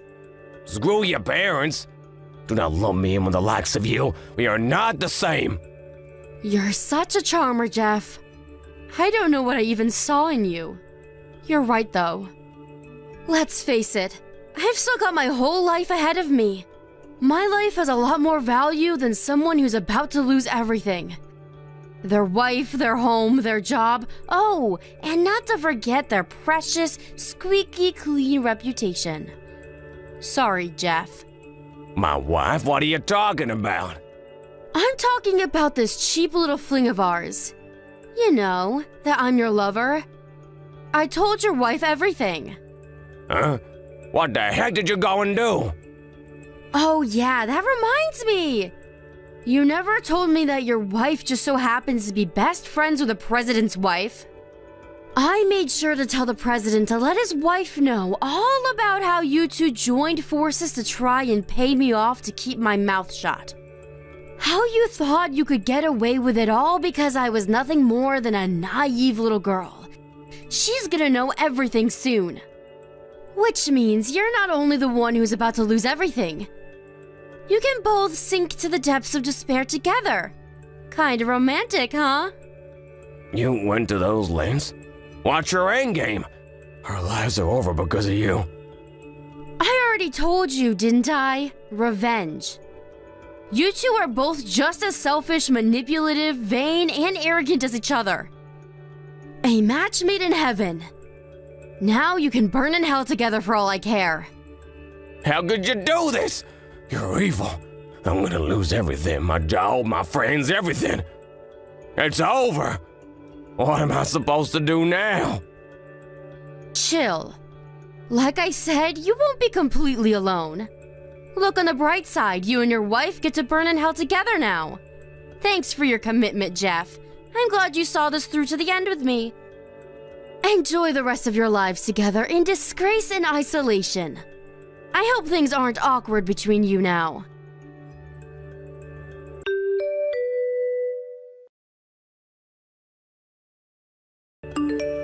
After that, Jeff's company president arrived at the secret meeting location and fired him on the spot, thus making him unemployed, his worst nightmare now a reality. Not only that, but his marriage fell apart, again. After his wife found out he'd lied to her once more when she read mine and his highly incriminating chat logs. All of Jeff's friendships and social connections revolved around his company due to him being a severe workaholic, which meant that when word of his true colors as a lying sleazebag spread, not a single ally or sympathizer remained. His partner in crime and fellow scumbag, aka his wife, was incensed by what he'd done, and now hates him even more than ever. He's all alone in this big, wide world, without a single person to call his friend. What happened to his wife, you ask? To put it simply, she lost everything, just like her husband. Her world fell apart shortly after her best friend, the president's wife, found out what she'd been up to behind the scenes. Despite hating each other's guts, they couldn't bring themselves to divorce, because they knew it would mean being even more alone than they already were. Faced with a dilemma, they decided to hit rock bottom together. They do say misery loves company. I shudder to imagine what the atmosphere inside that house must be like. If you ask me, I did actually think she'd divorce him, but Jeff being a massive workaholic means he's completely incapable of doing housework, and probably wouldn't be able to survive on his own. And his wife being his wife, having clung to nothing but her husband's social status for so long, must have also felt instinctually that she wouldn't make it without him. I guess they figured if they were going to hit rock bottom, they should do it together. Just as I predicted, the two of them plummeted down into the depths of hell because of their unparalleled hubris and selfishness. I hope the flames keep them nice and warm. Hey Kelsey, I heard you bought a new house. Apparently it's detached too. Get you, Missy. Hi, Sally. It's been a while. That's right. It is detached, but it's nothing too fancy, really. It's not like it's new or anything. I heard it's huge, though. I'm so pleased for you. Sounds to me like you're all set to live the good life. I'm actually a little jealous. Not at all. It was old and run down, so we got it way cheaper than the market price. It might look okay from the outside, but believe me, we had our work cut out with the renovations and repairs. I wouldn't go as far as calling it huge, though it is a lot more spacious than the old one. You know how much bigger they build them in the countryside? But you renovated it, right? I bet it looks like a palace now. Renovating your own house seems to be all the rage lately. Just the other week, I heard about my friend's friend reforming his whole house. I've seen TV shows about it too. Just yesterday afternoon, I was watching one called Peeps Designs. Everyone's doing it. Well, I guess you're not wrong. You do hear about it a lot now. Anyway, enough beating around the bush. Are you gonna tell me or what? When's the big day? When are you moving in? When? Next month. That's really soon. I wish you'd have told me earlier. I am your mother-in-law, you know. I did plan on telling you sooner. I've just been busy with all sorts of things, that's all. Sorry I kept you out of the loop all this time. That lazy son of mine almost never gets in touch with me, you know. I get the feeling that if I didn't text and call him, we'd never speak. I sometimes wonder if he still holds what happened between us in the past against me. Do you by any chance mean that time you and his dad stole the money from his scholarship when he was in college? Oh, you know about that? Come on, dear. Stole is a bit drastic. Yeah, I know. I don't think it's drastic at all. I heard all about how you gambled away his entire scholarship fund on the slots at the casino. Oopsies. Weren't we just the naughtiest? Not just the casino either. My husband used his fair share on horse racing. He had to work 2 jobs while studying for a master's in biochemistry because of what you guys did. He told me it was the hardest period of his life. He literally had no free time and was getting by on cup noodles, 3 hours of sleep a night, and ungodly amounts of coffee. As if that wasn't bad enough on its own, he said your dad took most of his wages too. It was hardly our fault. We were going through a really difficult patch back then. Without Anthony's help, we would have never been able to keep up with the absurd repayments on our debts. Can you believe it's even legal for them to make us pay that much? I know it can't have been very easy for my son, but, well, whatever. It's ancient history now. What is family for if not helping each other out in a pinch? Oh, I don't know. Maybe not getting them into pinches in the first place? Besides, Anthony ended up being the one responsible for the repayments on the scholarship money you stole. Not only that, but he had to bear all the burden by himself, and was threatened with expulsion from college if he didn't keep with them up. Is all of this true? Yup, sure is. What of it?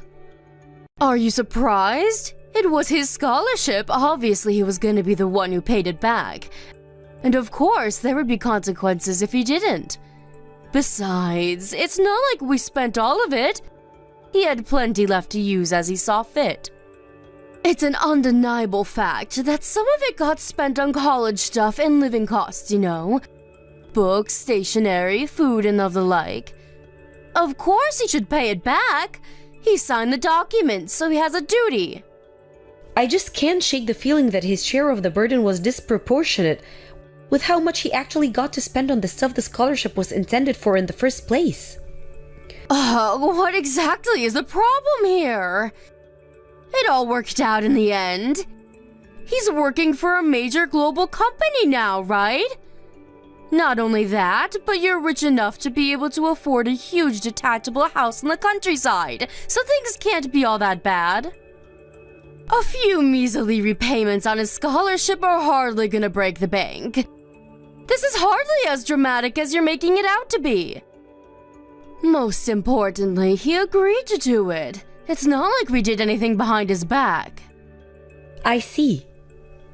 Anyway, forget that.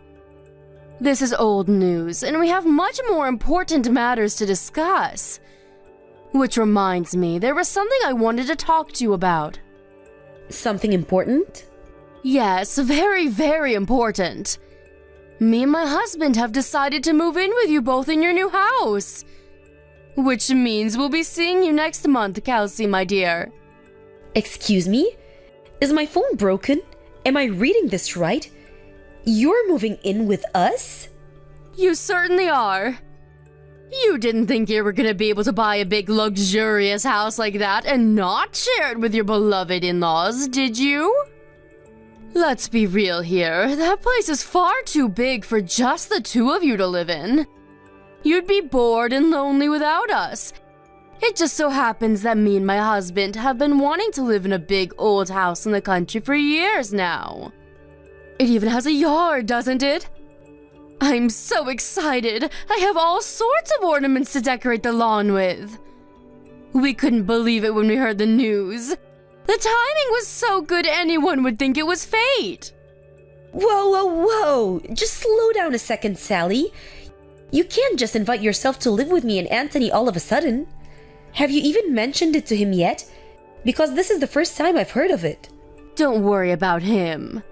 He's always been a mommy's boy. He'll be over the moon when he finds out he's going to be able to see me every single day.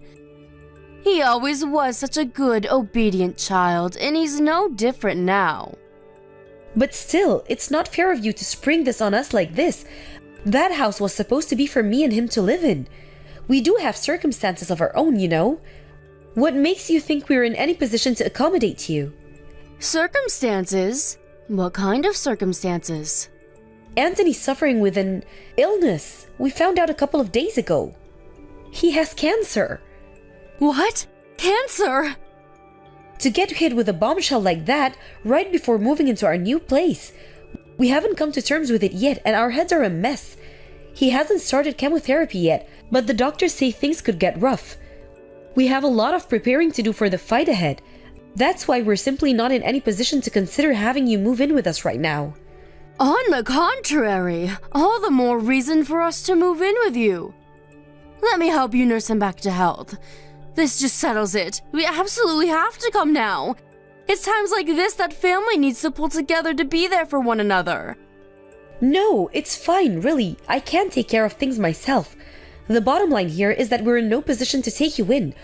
Are you listening to me? It's not happening. I'm listening to you, but have you heard yourself? What you're saying is ridiculous. Why would you put all that pressure on yourself when there's someone offering to help you? Who are you, super nurse? What if you get sick too? What good is a convalescent bedridden mess to my poor son? Even if I just stick to housework, the burden on you would be a damn sight easier to deal with. Picture it, it's the ideal situation. I deal with everything around the house while you focus solely on nursing my boy back to health. Sure, it would be nice to be able to give him my undivided attention. Right? I'm glad you're coming around to my way of thinking, sweetie. I always knew you had a good head on your shoulders. Leave it to me. Let's all live together as one big happy family.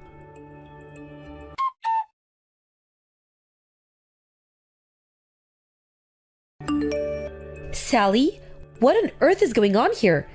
The house looks like a bomb site. I go out for one day and I come back to find the place looking like a hoarder's den? Welcome home, sweetie. If you're back, why don't you be a dear and get to work on the housework right away? The kitchen's dirty.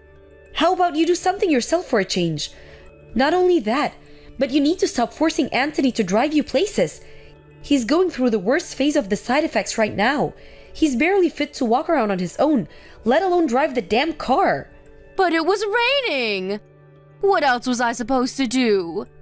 You're a clever girl. I'm sure you understand I had no choice. It's impossible to get anywhere living in the middle of nowhere without the car. Why did you have to buy a house this far from civilization in the first place? What does the location of our house have to do with you forcing your seriously ill son to chauffeur you around like you're a freaking aristocrat? Those are two completely different issues. You have to stop this. I do wish you'd shut up already. You're like a broken record. If the thought of your husband driving the car is so unconscionable to you, why don't you take me out yourself? It's easy to talk, but are you willing to put your money where your mouth is? Where exactly do you need to go so desperately? You don't even have a job. I like going into town. We live in the middle of nowhere. There are nothing but farms and mountains for as far as the eye can see. I'd go senile sitting around the house all day. The only reason I get Anthony to take me places is because you're nowhere to be seen. He could rest more if you weren't so unavailable. Why do you think I'm not available? I do have a job. You know, my husband is in no fit to work, let alone drive a car. I'm working for both of us to make up for the hit we took with him, having to take time off work. And we highly appreciate your efforts, sweetie. I assure you. That reminds me, I ran out of money again this week. Can I have another $400? Excuse me? Wow, are you saying you spent the money I gave you already? I only gave it to you 3 days ago. Oh, please, Kelsey, did you really expect that to last me more than 5 minutes? It was pocket change. I lost it all in the slots of the casino. You blew the money I gave you to get on by the slots? Oh my god, Sally, has your husband been going to the casino with you too? Who knows? He's probably walking around the streets with a can of beer in one hand and a cigarette in the other. I haven't seen him in 3 days. He's probably loitering in an alley somewhere, making people uncomfortable for all I know. I didn't want to have to say this to you, but you guys are spending too much money. I don't care if you're my in-laws. Wrong is wrong and this can't go on. We live together, for crying out loud. Would it kill you to have a little more consideration for me and your son? What's the problem? Are you saying me and my husband shouldn't have hobbies? If you're gonna be like that, I'll just ask Anthony instead. My darling boy. I know I can always count on him to look out for me. He'd go to the bank or rush out to find an ATM in a heartbeat if I asked him to. Don't you dare! He's undergoing cancer treatment, damn it! He's fast asleep and you will not bother him. Fine, you win. I'll give you more money. Excellent! I knew you'd see things my way before long. You're a smart cookie after all. Me and my husband are gonna need $400 each this time. You're asking me for $800? There's no way I can afford that. You'll have to get by on half. You greedy tightwad. Surely with the amount of hours you're working, epoxy $800 shouldn't be a big deal. I have to draw the line somewhere. You're gonna gamble us out of this house if you keep this up. What's the big deal? Just convince Anthony to retire early. He'll get a nice, juicy severance package, and our money worries will be a thing of the past. No way! Anthony loves his job. He's looking forward to going back to work. It's a huge motivating force for him. And I don't think he'd have it in him to fight this cancer with the same level of determination without it. If he quits, who's to say he won't lose the will to fight the disease? And then what? Stop being so selfish. It's time to face reality, Kelsey. My son is incapable of working as things stand, and that's not set to change anytime soon.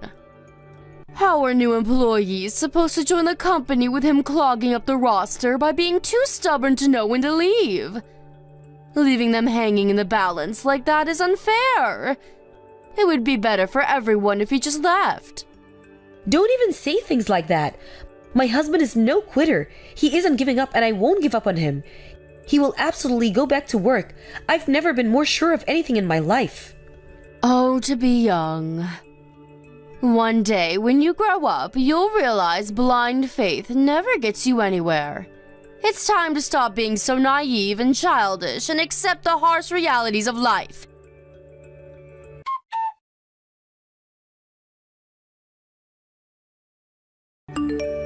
Kelsey, I'm going for a few drinkies with the girls before I come home this evening. I won't be needing any supper. I see. In that case, I won't be able to come and pick you up. Please make your own way back in a taxi or get a lift from a friend. Huh? Are you joking? It's your day off work today.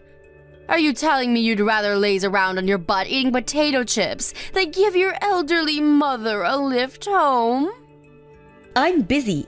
Anthony's funeral might be out of the way now, but I still have tons of stuff to take care of. Ah, yes, the funeral. I was blown away by how big the turnout was.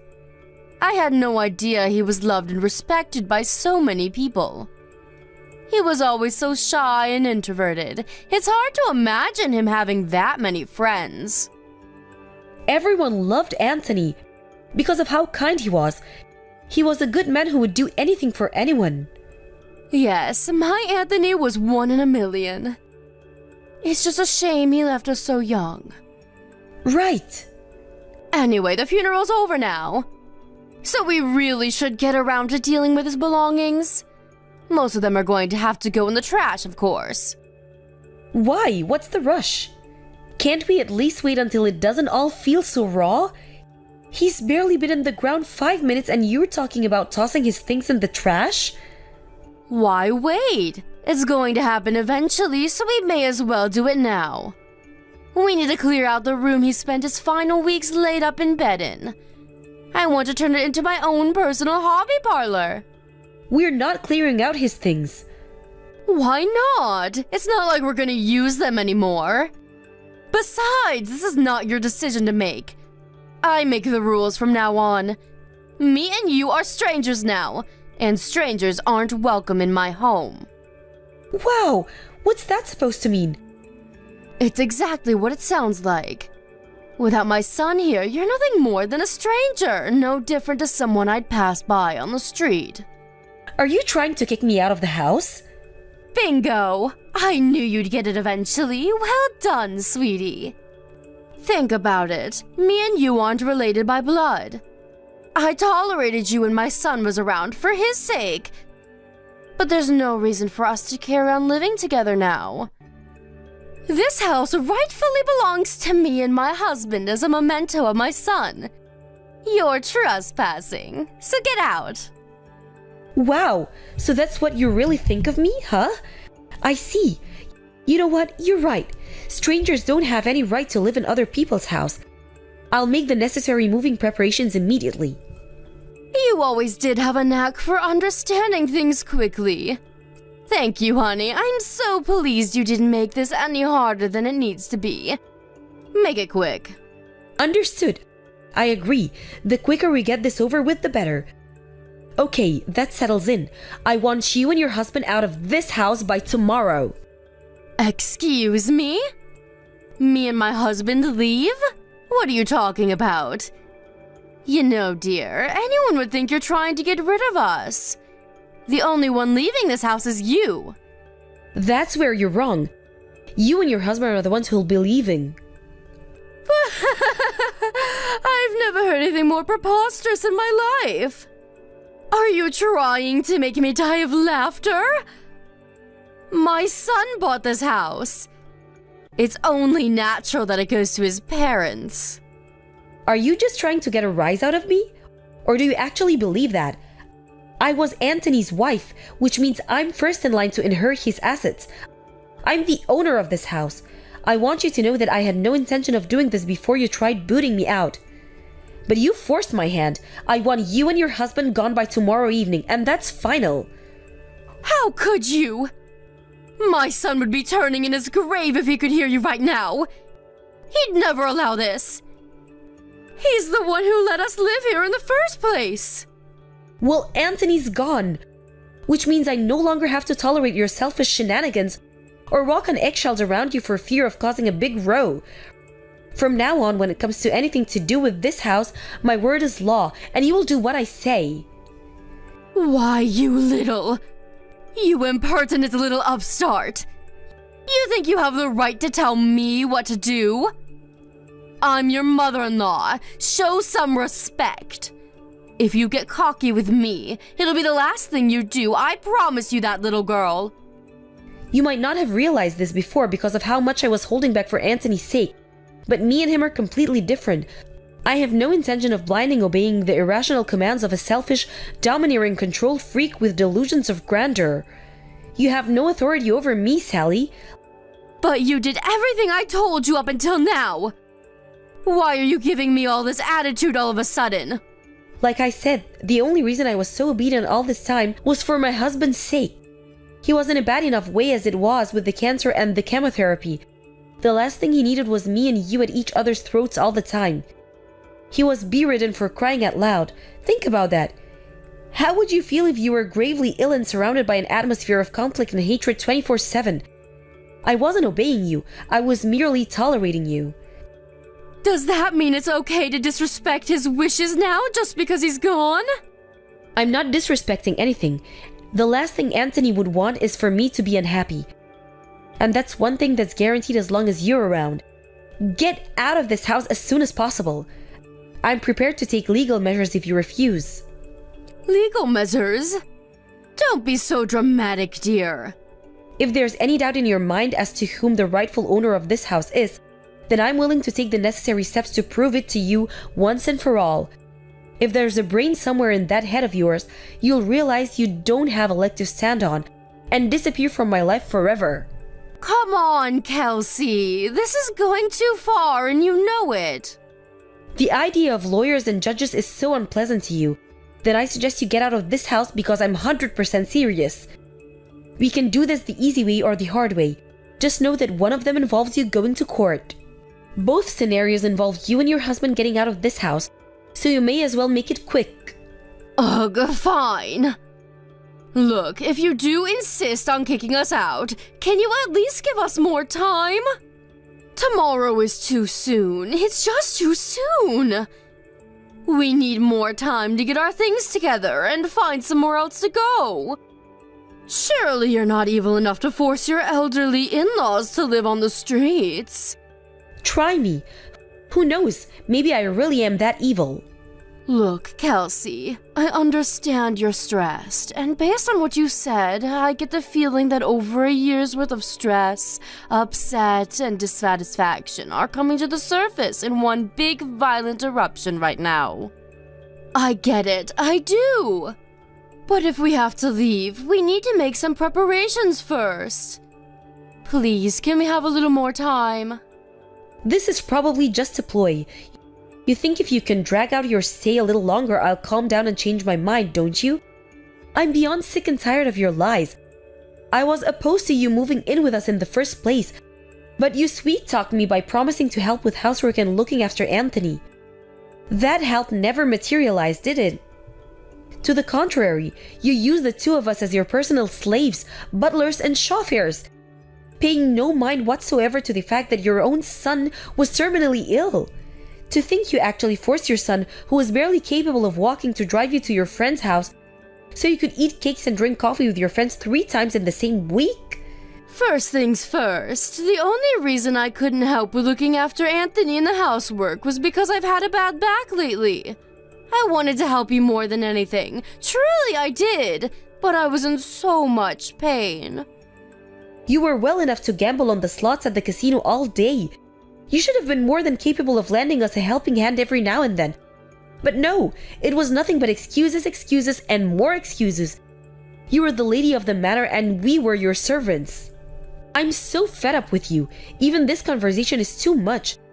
Every message you send drains a little more of my energy. I want you out of my life. Can't you see how dramatic you're being? Can we at least have more time? Please, let's just put the brakes on all of this for a little while longer. I'm begging you. There will be no deferments. I've been deferring the whole time we'll live together. I'm done putting up with your crap.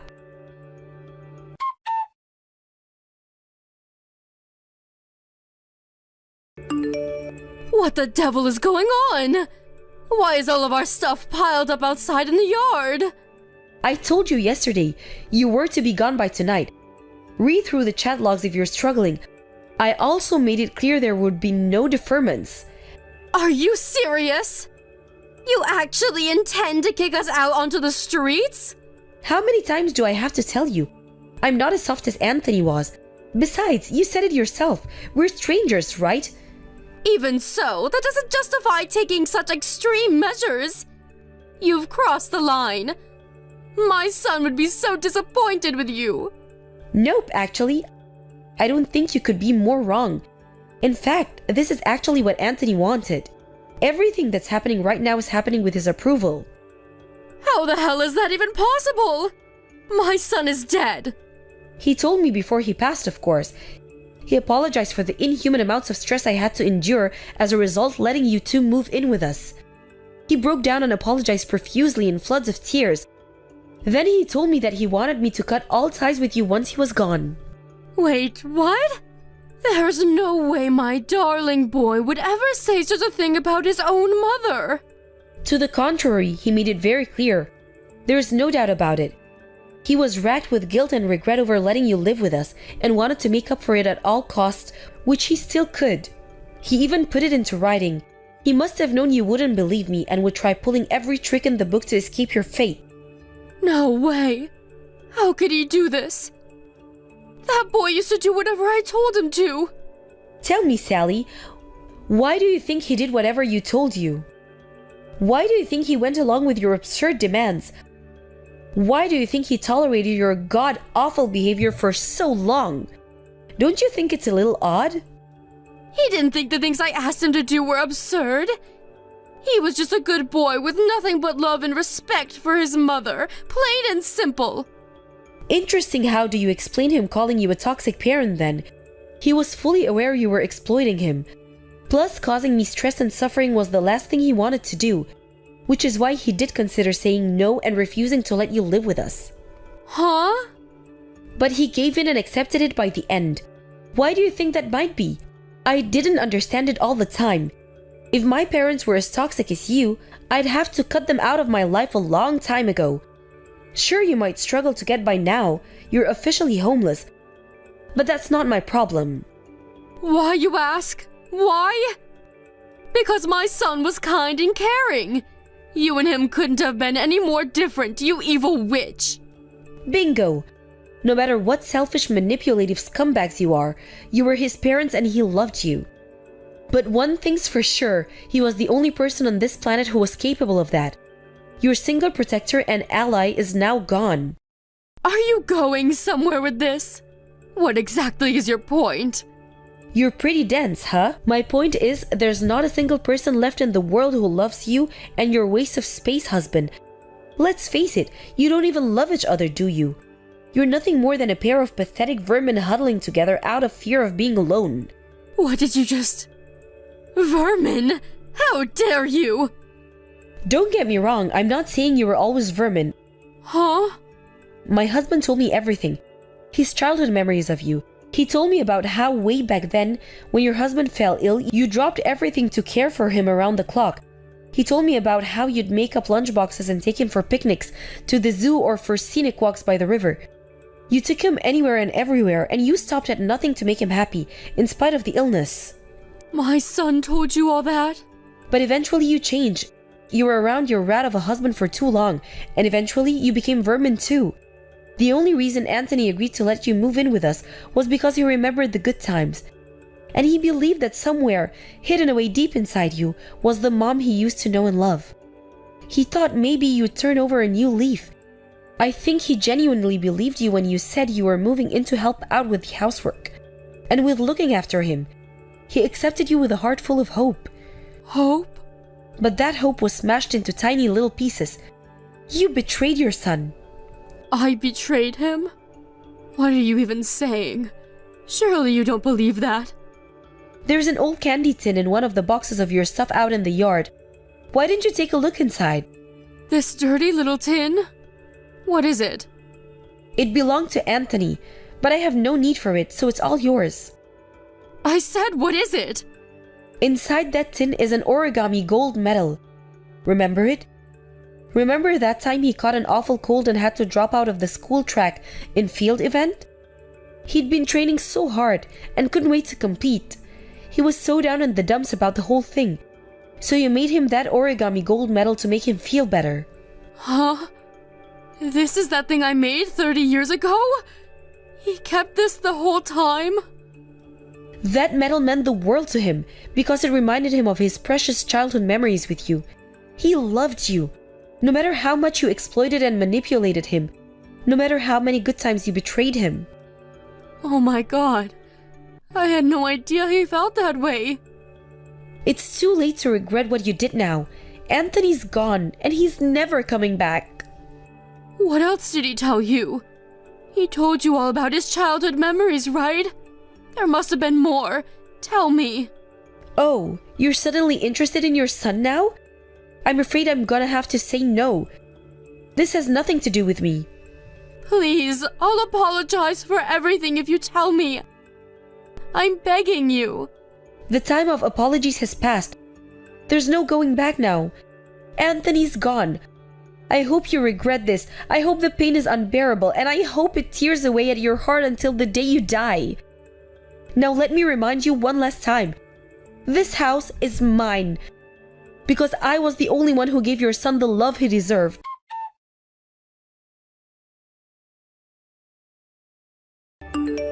Not long after that, my father-in-law started causing a commotion outside the house, demanding I stop this nonsense at once and let them back in, but his wife soon shut him up.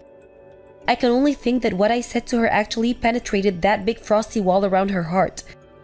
My mother-in-law, clutching that dirty old candy tin into her chest as if it was more important than life itself, took her husband and disappeared. I haven't heard from either of them ever since, and I heard through the grapevine that they ended up divorcing.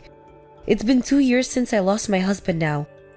I ran into his mom one time when I was laying some fresh flowers at his grave. As soon as she noticed me, she hung her head deep in shame and walked away, seeming to have none of the vigor or energy she was once so well known for. Something tells me she actually reflected on what she said, and used the whole tragedy as an opportunity to become a better human being. They do say every cloud has a silver lining. It's just a tragedy that the cost was so high. As for me, I'm still living in that same big old house in the country, surrounded by my cats and dogs, who I love and adore. We went through so much in this house, happiness and sadness, joy and misery, harmony and conflict. But strangely, the only things I remember vividly are the happy times me and Anthony shared together. That's why it'll always be an important place to me, and I intend to cherish and take good care of it for as long as I live.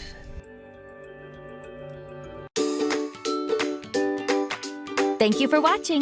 Don't forget to hit the like button and subscribe to the channel.